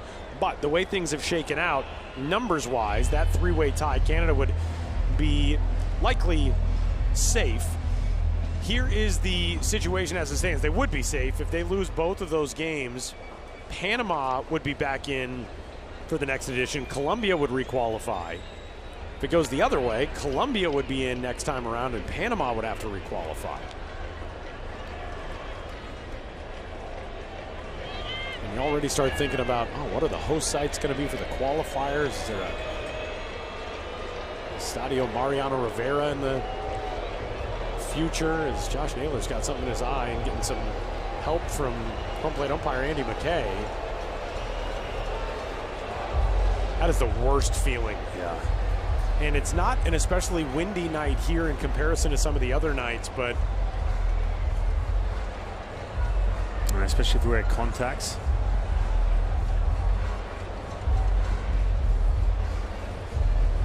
Chris Walsh has dust or something in there. And getting some work attending to Josh Naylor. Got plunked by that pitch on the right elbow. Again, and you know, Josh Naylor, we talked about this when you got hit on that elbow, Tyler, and questioning, maybe he comes out, maybe there's a conversation, hey, look, you've had a couple of at-bats, let's keep you right for tomorrow, especially so you can play defense as well. Probably the last guy you'll see take himself out of a game.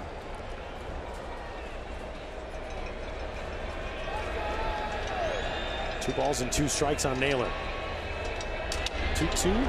Might have broken the bat as he bounces it in a huge hop, and Arroyo, good job to stick with it. 2 gone.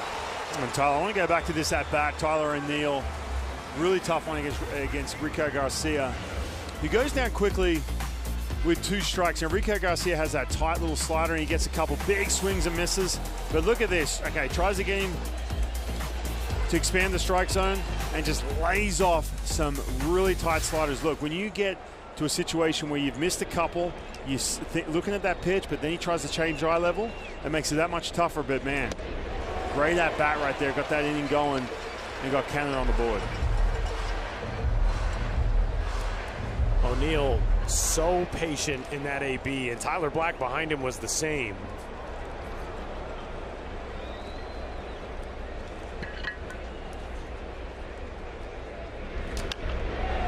O'Neill skies this one foul. It'll get out of play first base side. Man, you feel like too. Again, we had the conversation with Tyler O'Neill on that first day. Some of the adjustments he made, staying on the ball, those pitches that, those balls that he kind of rolled over and kind of scratching his head as to what was wrong with his swing. You feel like he's still, with some of these swings, just a tick off, right? He's driven some balls, don't get me wrong, but even with that pitch right there, I feel like there's just a little bit of timing missing to see Davidson getting up on the top step, maybe having a pinch hit.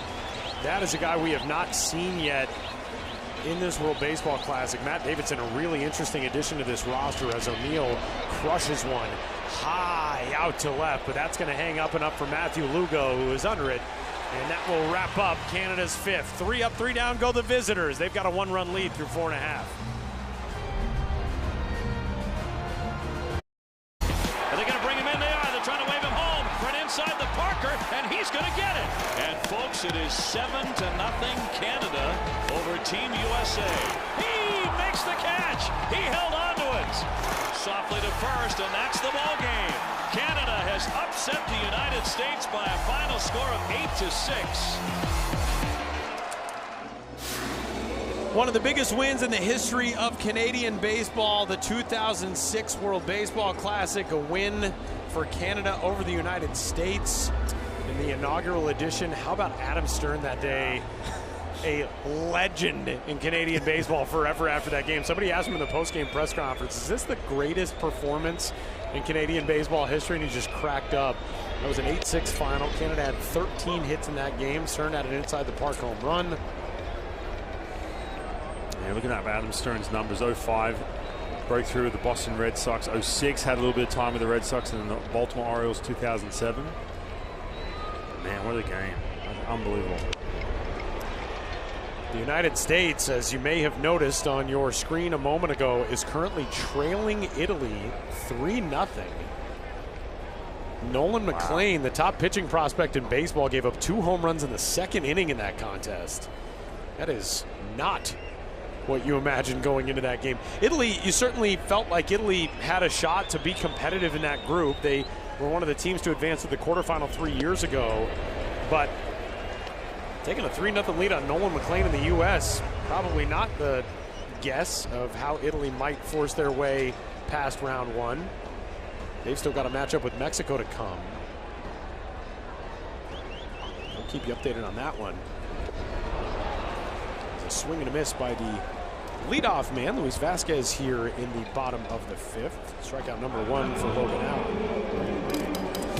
This is a big factor for Canada here in Pool A in 2026. This is the first time that this team has not been in the same pool as the United States. And so the runway sort of clear to try to make it into the quarterfinal round without having to battle your neighbor.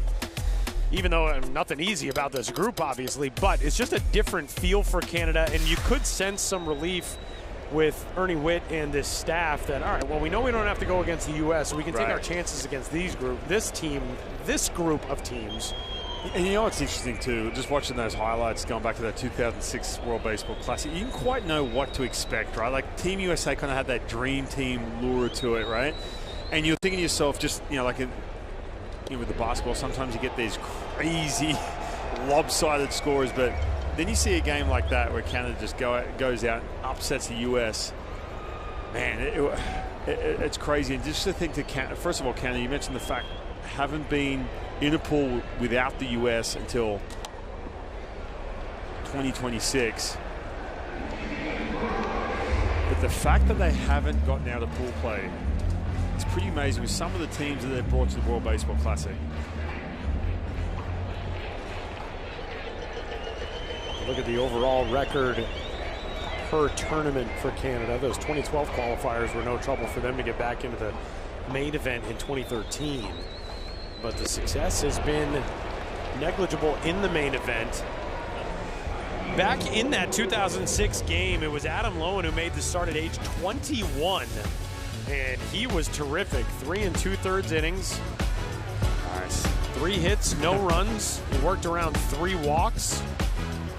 Gets this one off the bat of Chipper Jones for a 6-4-3 double play. That was not Canada's ace. Eric Bedard went against Mexico. That was a late decision that Ernie Witt went with to go with Loewen against the U.S. and Witt against Mexico. That is the only win for Canada in its first 5 tries against the United States. Adam Loewen at that time was a prospect in the Orioles system who had never pitched above Class A. He was the number 4 overall pick in the 2002 draft. But man, what a storybook day that was for Baseball Canada. And we asked Ernie Witt, Ryan, on day 1, you know, what are some of your memories of that first World Baseball Classic? And he said, well, you know, that win over the U.S., that was his first answer. Rope out to right center field is extra bases with 2 gone here in the bottom half of the 5th inning. Brian Torres into second with a double. And getting a chance to be at that leadoff spot. Willie Castro sitting out today. We talked about Puerto Rico not having quite their A squad, but Brian Torres all of a sudden auditioning to get some more at-bats. Little bat flip and then just turns on the wheels, showing that speed. With a double. Brian Torres coming off a 40-game campaign this year here in the Puerto Rican Winter League. He was one of the league's leaders in stolen bases, so really good wheels aboard at second in a 1-run game. And with 2 outs, the first pitch is in tight on Elliot Ramos, 1-0. Ramos, that walk came in the first inning. Torres walked to lead off this game. Ramos followed with a walk, and then Nolan Arenado delivered his first hit of the Classic with an RBI single. Gave Puerto Rico the first run. Canada fighting back with 2 in the 3rd, 1 in the 4th. Puerto Rico matched that 1 in the 4th. And here we are in the bottom of 5 with Logan Allen trying to keep his team's lead intact.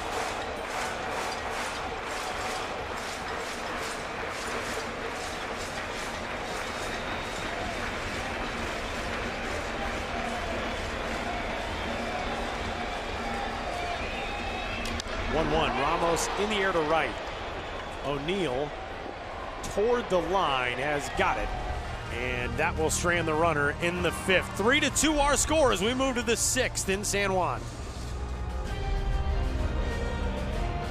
And the leadoff hitter for Canada is a new hitter as Matt Davidson will take his first at bat of the 2026 Classic. After crushing for the last couple of seasons over in Korea. And NC Dino's teammate of relief pitcher Logan Allen, 36 homers, 97 runs batted in just last season for Matt Davidson. Davidson, formerly a member of the Chicago White Sox organization,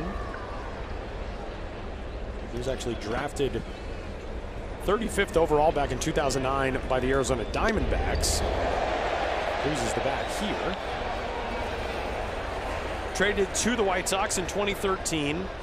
And you might remember Matt Davidson from opening day of 2018 when he became the 4th player in Major League history to hit 3 homers on opening day in a single game. But over his 2 seasons with the Dinos in the KBO, a 300 hitter even, 82 home runs and 216 runs batted in with an OPS of nearly 1,000 at 987. 34-year-old on in place of Tyler Black, and the count is 1-2. Check that, is 2-2 on him.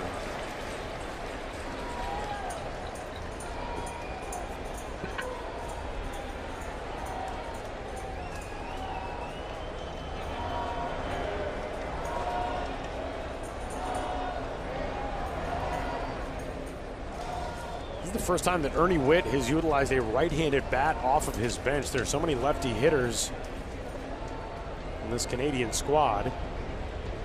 2-2. Count goes full. Good first trip to the plate here for Davidson.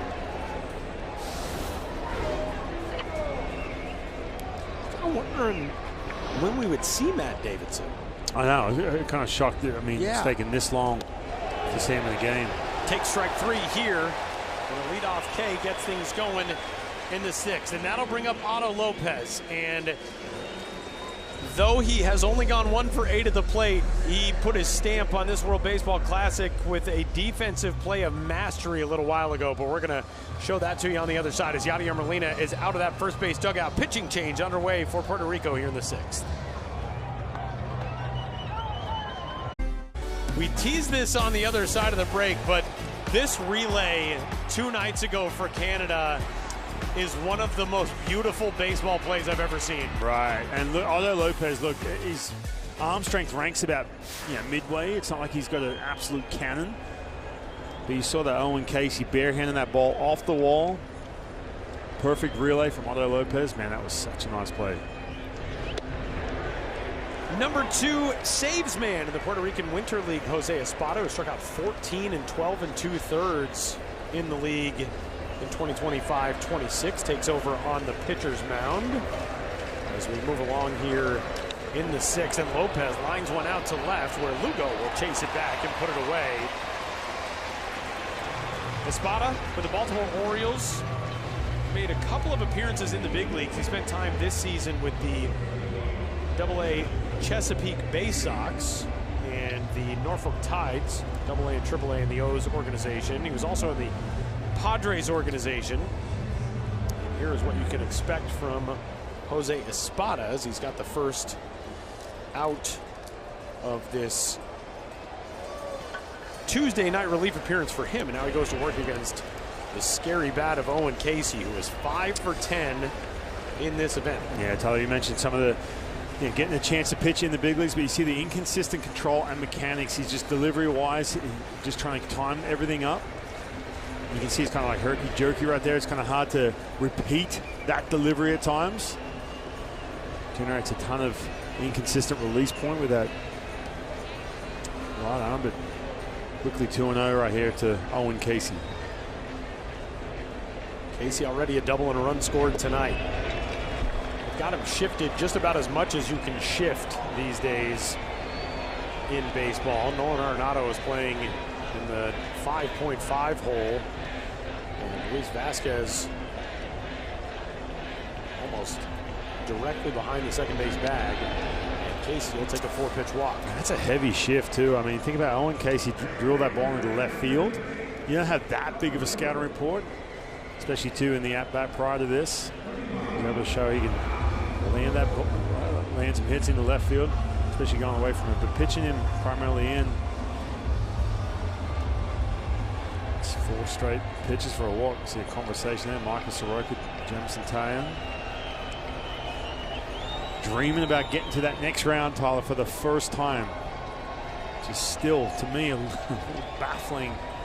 This Canadian team's never gotten out of pool play. This offering on the way and outside to Abraham Toro.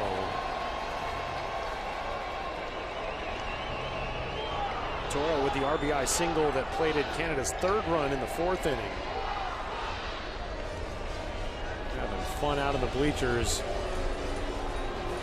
Having fun everywhere in this ballpark. And here in San Juan as their team is off to the quarterfinals yet again here in 2026. And again, the scenarios look like this for Canada with 2 games, now a game and a half to go. Still alive for the #1 seed if they finish off this win tonight. But regardless, tomorrow is a do-or-die winner-take-all matchup with Cuba. Cal Quantrill and Livan Moinello are the starters that we anticipate seeing tomorrow. Martin Maldonado out to visit Jose Espada along with Jose Rosado Jr., the pitching coach. And all those lefty bats too against Livan Moinello. You'll see Yariel Rodriguez tomorrow. Raul Martinez in that 9th inning.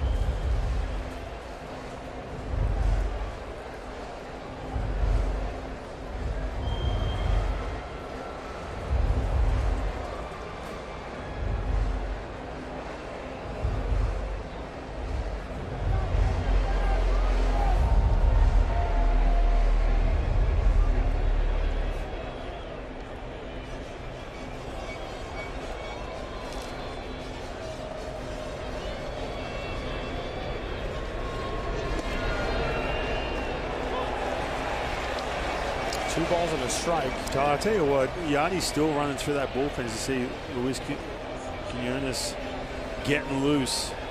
We talked about some of the urgency he had with De Leon, but then you had a situation where you had your lefty able to cover some ground. But again, this is their last game for Puerto Rico. Get some time off. They're lighting up this ballpark. As though we were at a concert. It is a party from the moment these gates open. Ryan, you and I got here 2 hours before first pitch tonight. Walked into the ballpark and, man, it is already packed in here. It's packed. It was tough to get in. Yeah. I turned around, of course I had the front seat, the back seat, of course. As always. But I turned around and said, we might be in trouble here, man, with the amount of traffic early. Our guy Fran, though, he has never let us down. That's right. Get into the car. He's got Aussie Rock playing for you. We had AC/DC earlier this week. Wolf Mother tonight. That's right. We were ready to go, man. You and I were chomping at the bit. Yeah. The Joker and the Thief playing on the road into the ballpark. As Liam Hicks steps in, trying to add to this lead with 2 outs here in the 6th. Canada did all of its damage in the 3rd inning with 2 outs.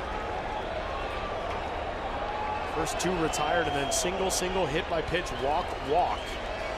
As you look at some of the history of Huron Bithorn Stadium. 1962 it opened.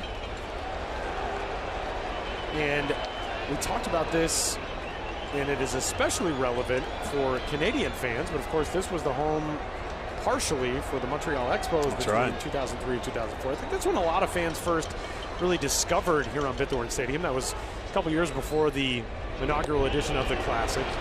And you might think, well, Roberto Clemente, one of the greatest players of all time, why isn't the stadium named after him?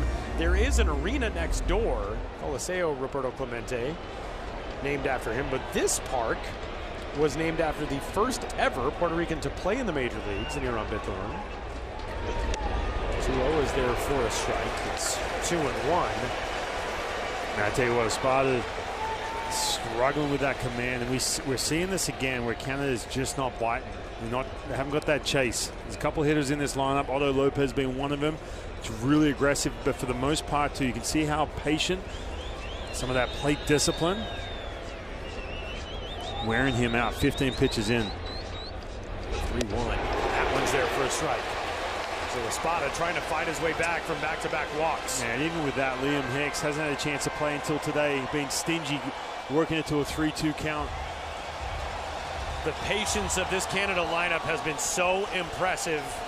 They've worked 4 walks today. They worked 7 in their win over Colombia in game number 1 on Saturday. And here comes a 3-2 to Hicks. And he swings and can't get it in. That'll do it here in the 6th. Jose Espada wriggles off the hook. And it's a one-run ball game as we go to the bottom of 6 at here on Bithorn Stadium in San Juan.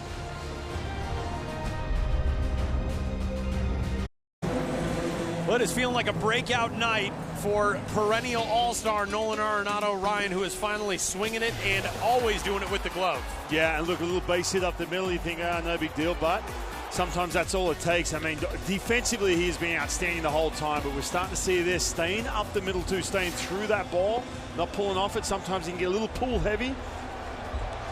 Get out in front on some of these pitches. And by the way, this is his happy zone the last couple of years, taking care of lefties. Last year hitting 270 plus. This is a nice matchup for him. Look at that. You could double the amount of gold gloves by everyone else in this pool, and it would still be short of Nolan Arenado's 10. As he goes down to the count 0-1 to Logan Allen. Arenado with his first hit of the Classic in the first inning, an RBI single back up the middle, and then he punched a line drive single into center field in the 4th to get that inning started. Came around to score 3 batters later on the RBI ground out by Martin Maldonado. No balls and 2 strikes on him. There is Matt Davidson over at first in place of Tyler Black after his pinch hitting appearance. Be interesting to see what Canada elects to do tomorrow lineup-wise. That's to say, yeah. The righty against Manila. Arenado fouls that one away. You can't overthink it though, right? I mean, you got a situation where you're, yes, left on left, it's a tough look. But, I mean, Levan Moinello, the way he's looked the last couple of years in the MPB, I'm telling you, it translates into the big leagues. With that breaking ball, it is a weapon. Righties, lefties, it doesn't matter. Yeah, he's tough on everybody. Right. So if you're only witness situation, yes, you're fixated on tomorrow and making sure you put your best foot forward. But if you have a nice little nucleus here of how you're going to go about this offense, you start to overthink things. Arenado is 3 for 3, another line drive base hit. He starts things off as a leadoff base runner for Puerto Rico in the 6th. Well, man, this is a great sign. We talk about Nolan Arenado when he gets a little too pull happy. He starts pulling off that ball. He's had a couple balls he's hit back up the middle. And this is a tough lefty who's thrown that little split changeup down and away. What does he do? Stays on that side of the plate, drives that ball into right field.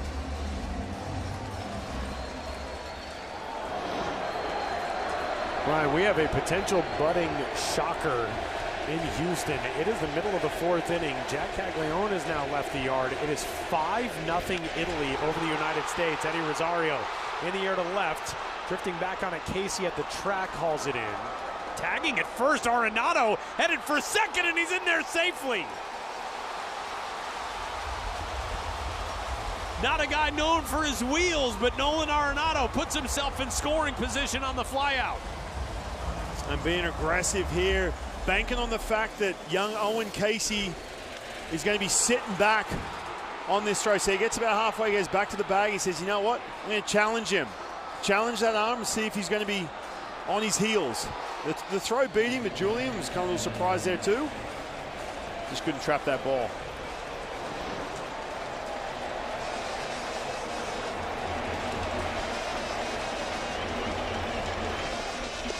So an RBI opportunity here for Christian Vasquez. All right, give us the scenarios. We've got Italy all of a sudden up, what, 5-0? Italy's up 5-0 on the U.S. with 3 home runs in that game. And they play Mexico tomorrow, right? And if they win tonight and tomorrow, they would win the group, which would put the United States as the number 2 seed coming out of Group B. Which means that if Canada were to win tonight and tomorrow, they would be the number 1 seed coming out of Pool A, and they would play the United States, who would finish in 2nd place in Pool B. Still a long way to go in this one, but man, that is certainly not the equation we thought of coming into this opening round. I'll tell you what, Francisco Savelli, the first-time manager of that Italian team, he gets that first seat, pumping, he's sticking his chest out. Walking around like he owns Houston. Taking espresso shots from the machine in the dugout. I cannot even imagine the feeling in that ballpark, Dyken Park in Houston, as a bouncing ball right side will advance Arenado. 2 gone. That was so much fun to watch in 2023, Tyler. We got a chance to cover them in Taiwan. It was a great story. Now we'll be facing off if they can make it through. They've got Mexico tomorrow against Canada, Cuba, Puerto Rico. The Royals connection for Italy with Jack Caglione, Vinny Pasquantino, who we saw 3 years ago. I remember Vinny cornering us in the hotel, Ryan, on the second to last night in Taichung and saying, what do you guys know about the math? Do we have to win by a certain amount? How is this going to play out? Well, the Tokyo pool had to deal with it this year. We got a little bit easier go around here in Pool A. Yeah, they let us off the hook since we had to deal with 5 teams at 2-2 3 years ago. I think I asked Anthony Orrs, our researcher, yourself, Chris Bracey, about 15 times this afternoon. So just to be clear, if Canada beats Cuba or Cuba beats Canada tomorrow, that's it. No math involved. And they said yes. That is just straight up tomorrow. Head-to-head with a trip to the quarters on the line, as that one's fouled by Martin Maldonado. You know, Ryan, another thing, there were so many cynics early on in the history of the World Baseball Classic who, you go through a 5-game pool or whatever it is, and there were so many people who thought, well, it's just not real baseball. You're supposed to play 162 games and determine it that way. And yeah, it's different, but it's cool, and it's fun scoreboard watching and talking about the tiebreakers and all the things that go into it. As Martin Maldonado with 1-2 the count. Yeah, if you can untether yourself to that typical 162 and just enjoy the fact it's tournament play, anything can happen in all these innings, all these runs count. Here's the 1-2, and Maldonado takes it upstairs. 2 balls and 2 strikes. Arenado getting himself to second on the flyout by Rosario. I mean, that could be potentially massive because it already is. I mean, he essentially kept himself out of the double play with the ground ball off the bat of Vasquez. And Maldonado will try to bring him home to tie it here.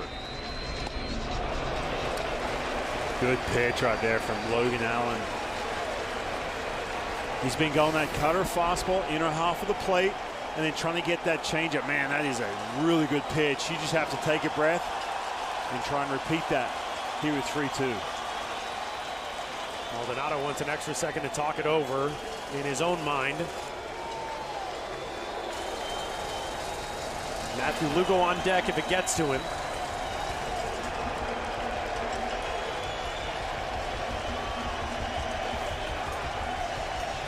Here comes the 3-2 from Logan Allen. And a tapper back to him. Great job by Allen, falling off to the third base side of the mound and spinning around to snare that one and get the final out. We'll go to the 7th. Canada is clinging to a 1-run lead. The right-hander Luis Quiñones is the 4th man out of Yadier Molina's bullpen here on this Tuesday night as he tries to keep things at a 1-run deficit for Puerto Rico. On after Jose Espada's good work over 2/3 of an inning. Able to work around a couple of walks with the strikeout. Quiñones will go to work against 9-1-2 for Canada. Denzel Clark will lead things off. Clark with a single and a run scored. He sparked that 2-run third. There you got to look at Quiñones' scouting report. Yeah, 28 years old. We saw him a couple nights ago. Looked good.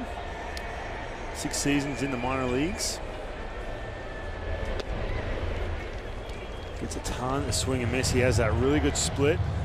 Go along with that low 90s fastball.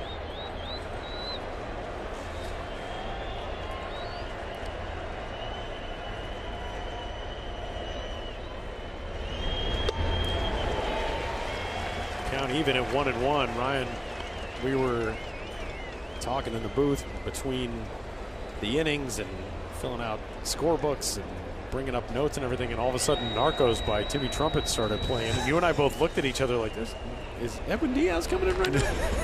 Yes, Clark. We're getting excited. Hits it over to Arenado, who recovers in time, and a nice dig on the other end of that play by Christian Vasquez. 1 out. It's a really good play on a guy who runs extremely well. Yeah, you can see Nolan Arenado pointing at Christian Vasquez at first base. It's a tough play for a guy who's usually behind the dish. And you see Nolan Arenado just knocking that ball down, spiking a nice play.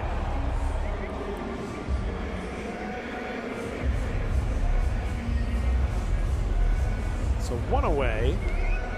We'll go back to the top of the order, and Edouard Julien. You see the corner infielders tonight for Puerto Rico, at least at this stage of this game. Christian Vasquez didn't get the start at first, but moving from behind the plate over to first base as Martin Maldonado slotted back in behind the dish. You see Logan Allen right there, and we're talking about in the break too. You know, with the rain delay, you get your starter knocked out. You're thinking to yourself, okay, are you going to have to take a chunk out of that bullpen? Well, he's covered some ground, man. Think about that. You're getting into a place, you mentioned this too, getting into the 7th inning with just 2 arms.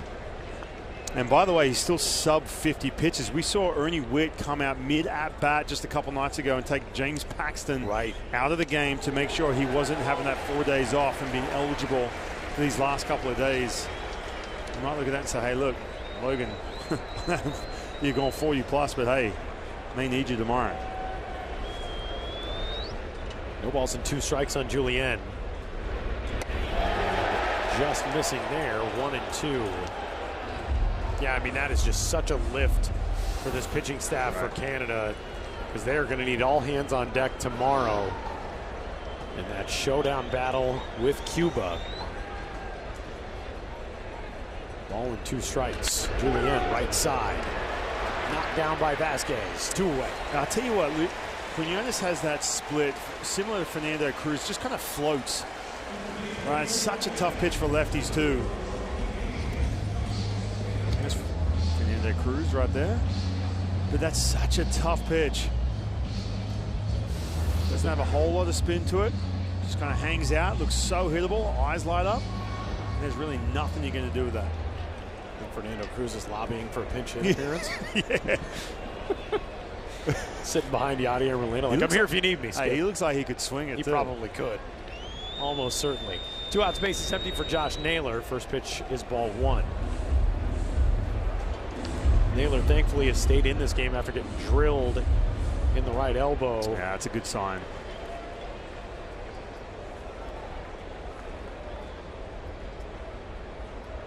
Intense conversation. Step in the dugout right there on the railing. Big wave and miss there. Pretty baller move, by the way, to get punished by a fastball to the elbow and still come out without an elbow guard. And there's that split again. I'm talking about kind of knuckles at the top of the strike zone. Another one. Ball and 2 strikes on one of the toughest guys in baseball, Josh Naylor. Canada's captain will step out. And this is where he's at his best, man, where he can take that breath, get deep into a count. Pitch he probably hasn't seen before from Quinones, probably the first time he's faced him. Swung through a couple of those splits.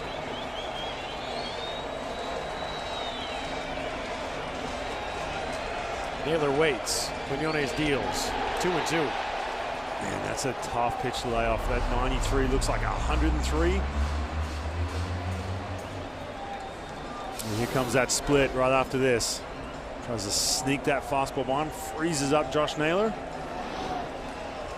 He's going to try and get him with that split. And fastball.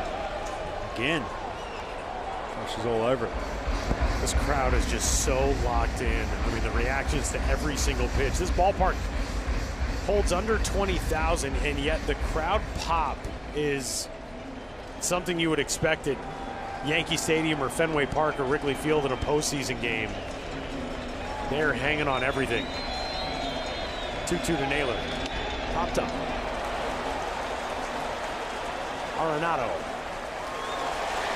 Inning over. Stretch time in San Juan. Canada leads at 3-2.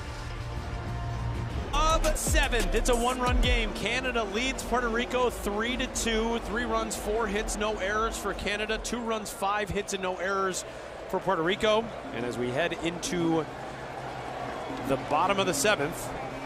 It'll be 7-8-9 for the host squad, Puerto Rico. We've got a pinch hitter. Carlos Cortez will bat in the spot of Matthew Lugo here in the 7th. And you see Brock Dykes-Horn making an appearance. Been pitching in Asia better part of the last decade, pitching the KBO, and then over in Taiwan. Last 5 or 6 years, absolutely dominated too. 120, 150 innings pretty much every year. Sub-3 ERA, 3 straight years. And Ryan, you know that is not an easy place to dominate pitching-wise, as a pop-up off the bat of Cortez went away. And you see that big frame from Brock Dykes-Horn. Obviously couldn't quite get all the way up to the big leagues, but a lot of guys, you know, they start to figure things out a little bit later. You see that big frame we talked about, 6'8", 250 pounds. Got that up over the top arm delivery, that downward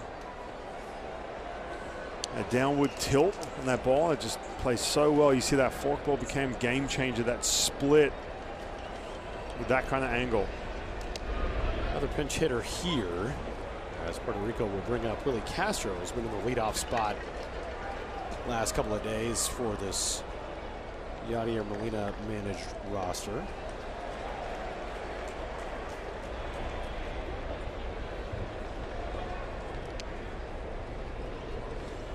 So a lot of guys getting at bats and able to see some action tonight on the final night, as Dykes-Horn, man, nearly made that play behind his back and is going to make the play anyway. What a job by Brock Dykes-Horn and Matt Davidson on the back end of that to dig it out for the second out. Yeah, this is pure reactive right here. The ball's behind you. You stick that glove out. Little check swing. But he does a good job staying with it. Look, he's 6'7", and you got Willie Castro getting down the line. And then on the other side of it too, Matt Davidson able to stay with that ball. So another pinch hitter, as Molina is emptying the bench here in the late innings, and it is the hero of Saturday night, Darell Hernaiz. Your new best buddy. Man, that guy, I cannot imagine what it's been like to be Darell Hernaiz on this island over the last 3 days.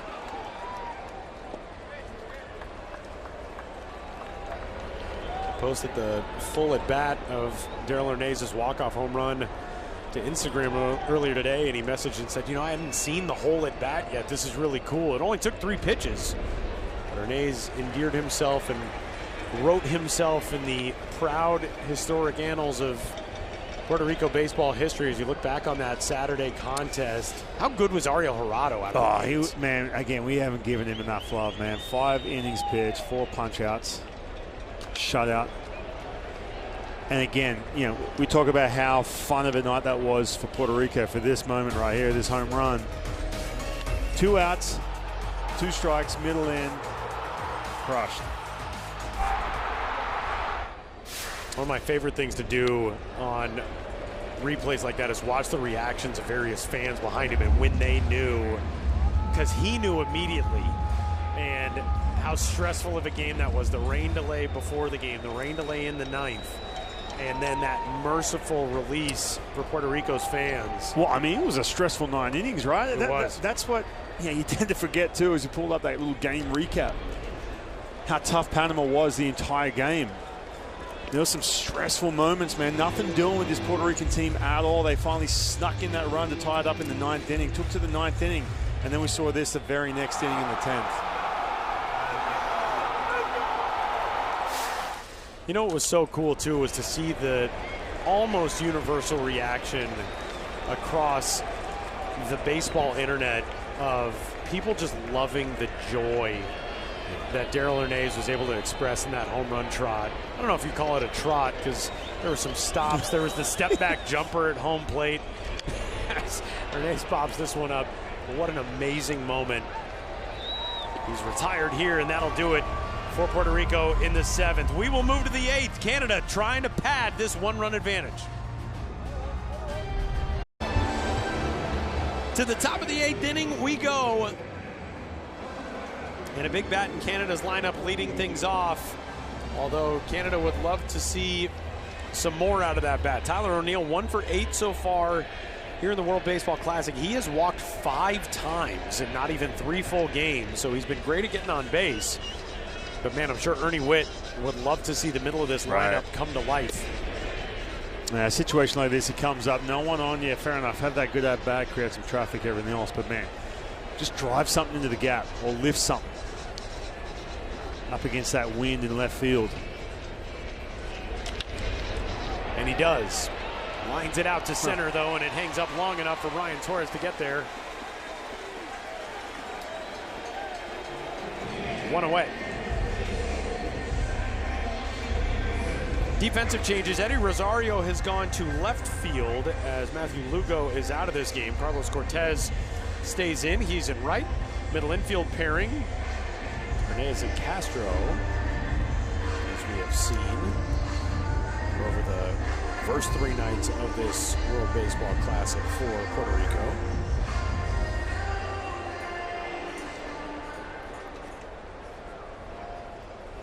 So with 1 gone, that'll bring up the cleanup man, Matt Davidson. Starter tonight, Tyler Black, 0 for 1 with a walk. Davidson struck out in his first at bat of the Classic back in the 6th inning.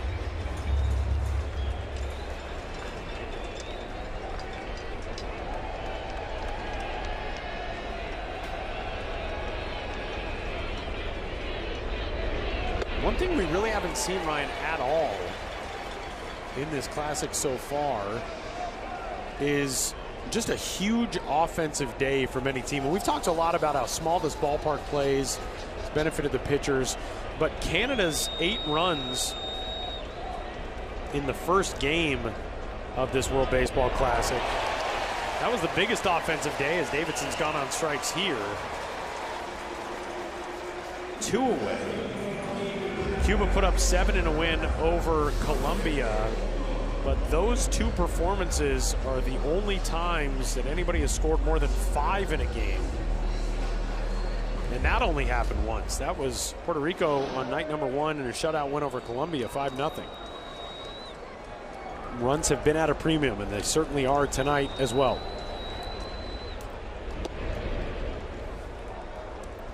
So 2 gone and the base is empty for Otto Lopez.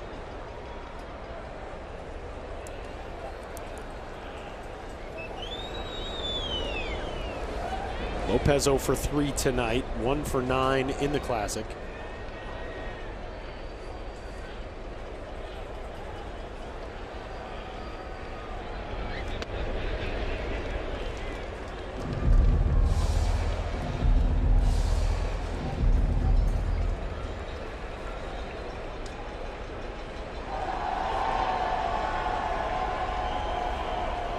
Marlins infielder waiting.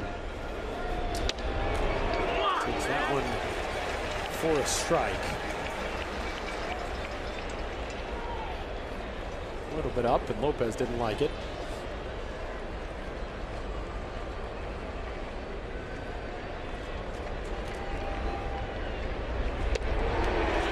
Quinones pours in strike 2.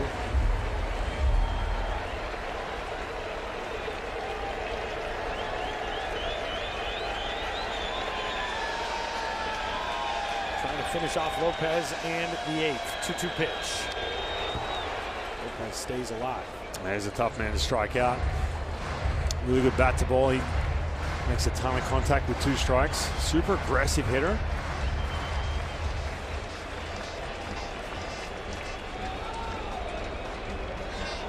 '24 MLB All-Rookie Team selection. Otto Lopez trying to get something started with 2 outs for Canada. Another 2-2. Won't do it here. Quinones fans him and sends this game to the bottom of the 8th. Canada has held the lead, but it is by the slimmest of margins. 3-2 our score going to the bottom of the 8th in San Juan.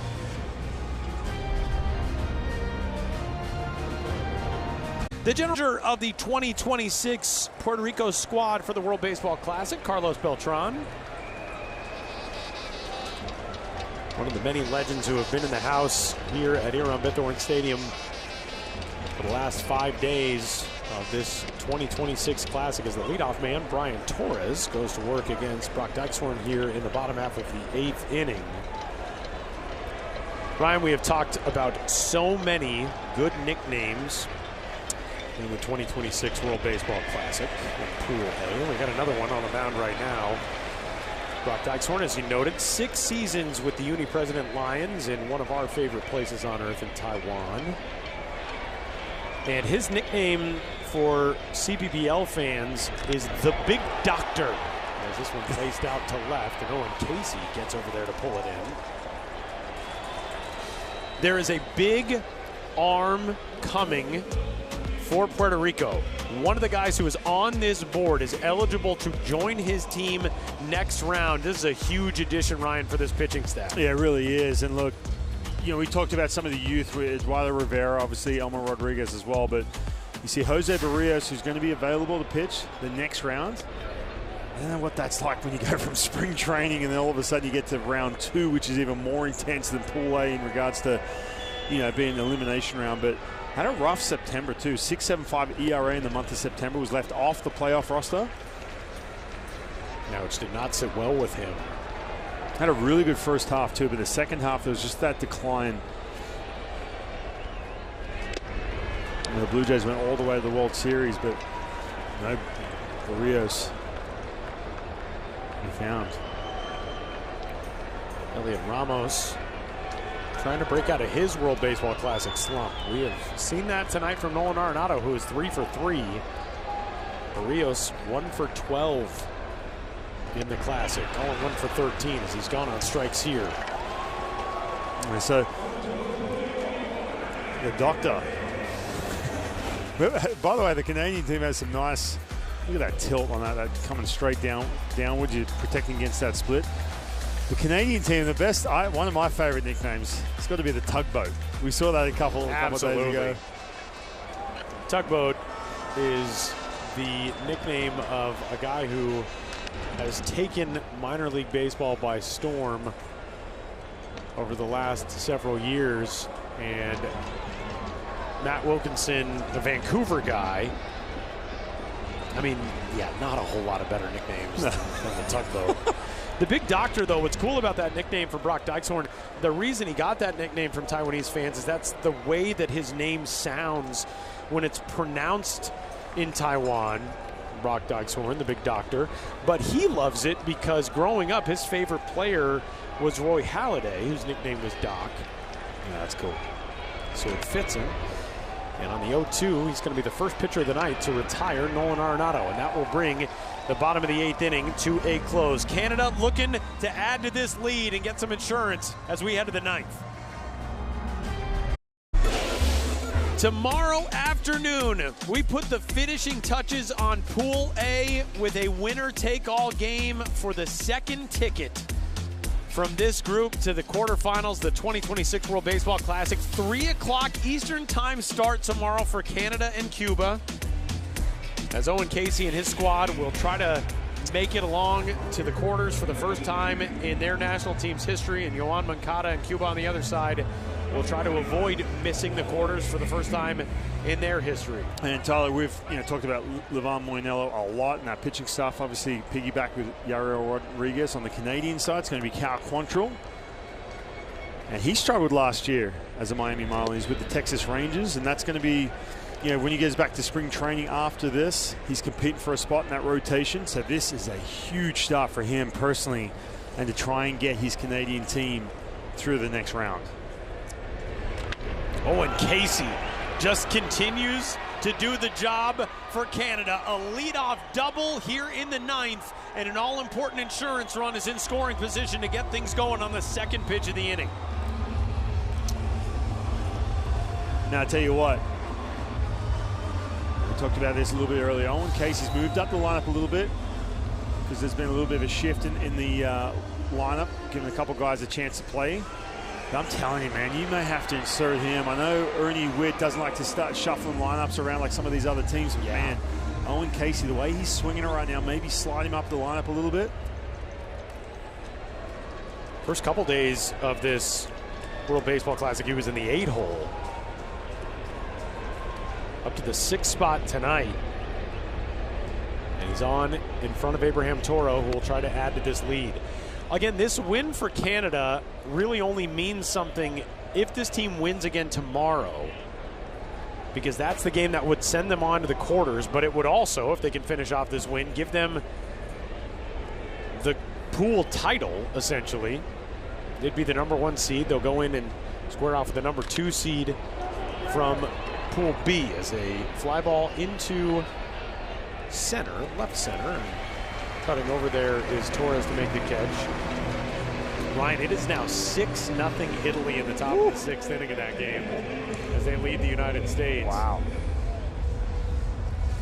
And this is key for Canada. We talked about it with Logan Allen because the frustration of the rain delay and losing Jordan Balazovic. But Logan Allen comes on, does great work for 3 innings. And you got to think, Brock Dykeshorn, I mean, he has been outstanding. He has retired the only 6 men he's faced. He's the big really doctor. Good. Yeah, he does look really good. You would think that the 9th is his. He also, I don't think that's Brock Dykeshorn standing like on a step. I think he's just that tall there. He's looming over the roof of the dugout. Canada and Puerto Rico here on this penultimate night. They've gotten a lot of players in, as you see 2 arms working in Puerto Rico's bullpen. The lefty who you saw on your screen, Gabriel Rodriguez, he's the last man in that bullpen to take the mound. We haven't seen him yet in this event. Yeah, the other thing too, when you look at the Canadian pitching, right, you got just a bunch of lefties. You got Antoine Jean, we saw him, Adam Mako. We saw both those guys a couple days ago. James Paxton threw 49 pitches. He's available. Mike Ashman. So you got a good assortment of righties and lefties to match up a little bit tomorrow. That one plunks Liam Hicks. So he's aboard with 1 out. And obviously you don't want to put any other base traffic on, but for Puerto Rico that does set up an out at any bag. It'll be the middle third of the order for Puerto Rico as we go to the 9th. Rosario Vazquez Maldonado.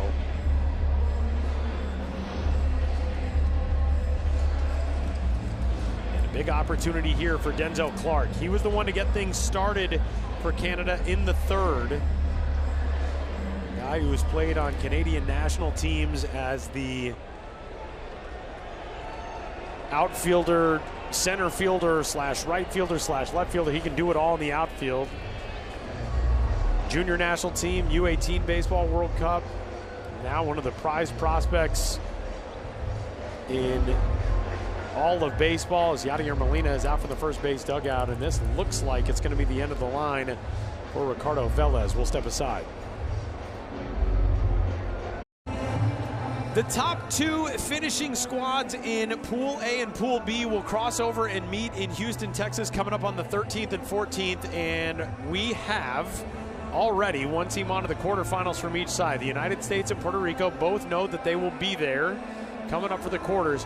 Cuba and Canada still alive here in Puerto Rico. Italy and Mexico still alive in Houston. And Ryan, we have arguably the biggest shocker in the history of the World Baseball Classic brewing in Houston right now. It is the middle of the 6th inning. It is 8-0 Italy in that game. Wow. They are bludgeoning the United States.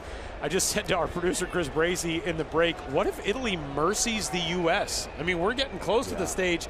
They add 2 runs and get 3 more outs after this 6th inning.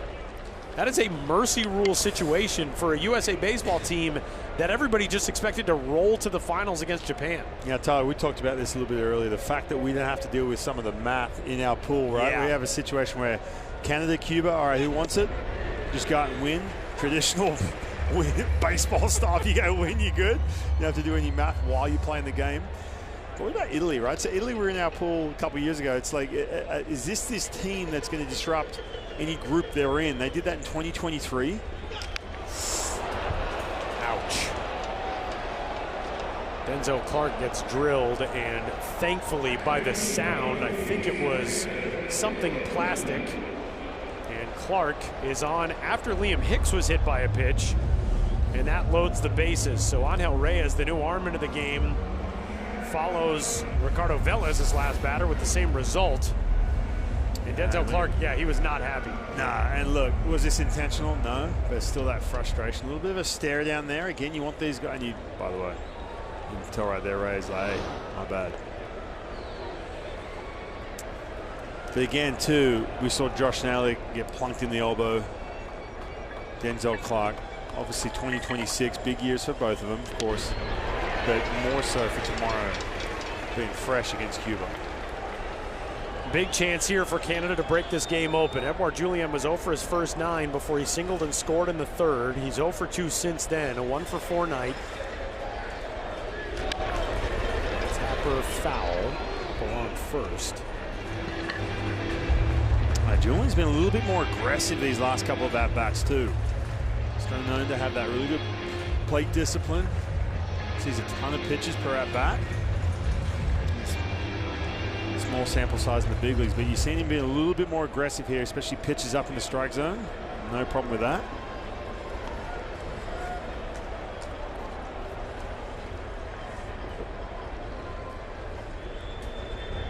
Julien has gone on strikes for the second time tonight, and the bases will remain loaded for Josh Naylor. Again, those at-bats, right, going down in 3 pitches with loaded bases. You know, we talked about, look, this game, this Canadian team's obviously fixated on what they're going to do tomorrow against Cuba. I get it and all that, but you just don't want the leadoff hitter in your lineup, Edouard Julien, walking in to tomorrow, second-guessing his approach at the plate. Pitch off the plate outside to Naylor. Angel Reyes, formerly a draft pick of the Detroit Tigers, as the pitching coach Ricardo will come out from the first base dugout. He has most recently been in the Mexican League, a couple of stops there last season with the Guerreros of Oaxaca and the Saltillos Araperos. Not great results, 28 games, a 6.68 ERA.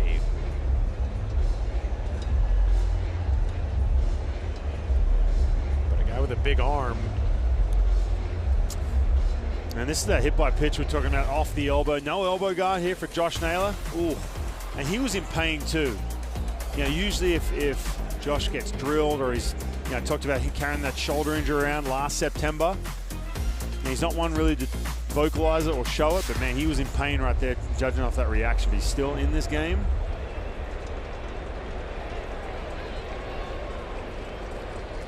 We were saying earlier, it's pretty cool to be able to get drilled in the elbow and not need the elbow guard your subsequent 3 plate appearances. And some guys just hate hitting with it. It's not the most comfortable thing in the world if you're not used to it. And Naylor here with a chance to bust this thing open for his squad. He's in a hitter's count at 2-0. Reyes deals. 3 balls and no strikes. Canada has already plated 2 of its 3 runs tonight on bases loaded walks. The only time they did it on a hit was the inning after. Presence, man. Josh Naylor in the box, hitting 2 in this lineup. Here comes the 3-0. He's there. He really, I mean, he just does have that demeanor that is so impossible to rattle in the batter's box.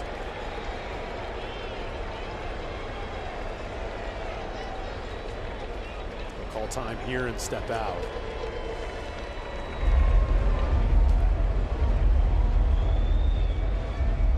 Reyes with the strikeout of Julien.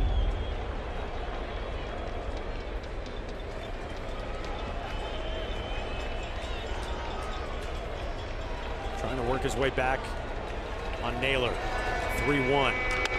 Popped him up. Shallow left. Long run Rosario. Inning over. And we will go to the bottom of the 9th. Puerto Rico will try to find some more walk-off magic as they trail it 3-2. As we head to the bottom of the 9th inning, another look at the Pool A standings with 1 game to go after the conclusion of this one. Puerto Rico off to the quarterfinals. Cuba and Canada in a winner-take-all game tomorrow, 3 o'clock in the afternoon. We'll have that coverage for you here. Canada, if it finishes off this one, can move on to its first ever World Baseball Classic quarterfinal with a win tomorrow over Cuba. And by contrast, Cuba will move to its 6th consecutive World Baseball Classic quarterfinal if Herman Mesa's team gets the win tomorrow. And the first pitch of the bottom of the 9th is in for a strike to Eddie Rosario, and it's 0-1. Ryan, Brock Dykeshorn has been really, really impressive so far. 6 up, 6 down with a strikeout. And you sort of look at it as a guy who now will not be available for tomorrow, as he's at 26 pitches. And you kind of wonder, was this a guy who would have been a good option to go with tomorrow if Ernie Whitt wanted to go that route? Tyler, I'm going to admit, I said you in the break, right? Coming back for this inning, seeing him come back out. Watching him throw, it's impressive. It's a tough look. 6'7", straight downhill with that split. Down and in, 3-1. Yeah, you can tell this crowd, man, this is their last chance to get loud as they're going to send off this team to the next round, regardless of the score here. 3-1 pitch. Rosario in the air to center. This is a long run in for Denzel Clark, falling in no man's land, and Clark gets there for the out. It was a little bit presumptuous. If Ernie Whitt came out right now, Brock Dykeshorn would be available tomorrow. He's at 29 pitches, but not seeing any movement from that third base dugout. Just sort of assumed, well, the 9th is going to be Dykeshorn's. Right. And there is, Adam Macko is throwing in the Canada bullpen, but it looks as though Dykeshorn will go over that 30-pitch mark.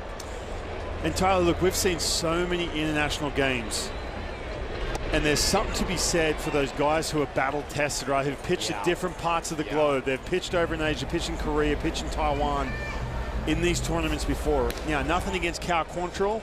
He's going tomorrow, but again, I'll admit, I said this in the break, man, the way he's looked right now, in complete control, and that look, 6'7" with that split, straight downhill, would have been a nice option to have tomorrow. The other thing, too, there are not a lot of guys on that Cuba team who are going to be familiar with Brock Dykeshorn at all. Right. There are some guys who maybe have seen him at a minor league stop here and there, but Cal Quantrill, you know, has been present in the MILB and MLB scene for the last decade.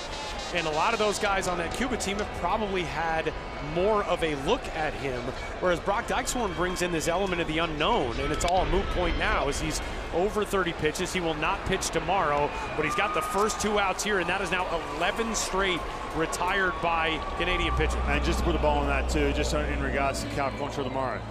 Cuba has access to look at some of the data, look at some of the pitch tendencies. What does he do with 2 strikes? What does he do to righties and lefties?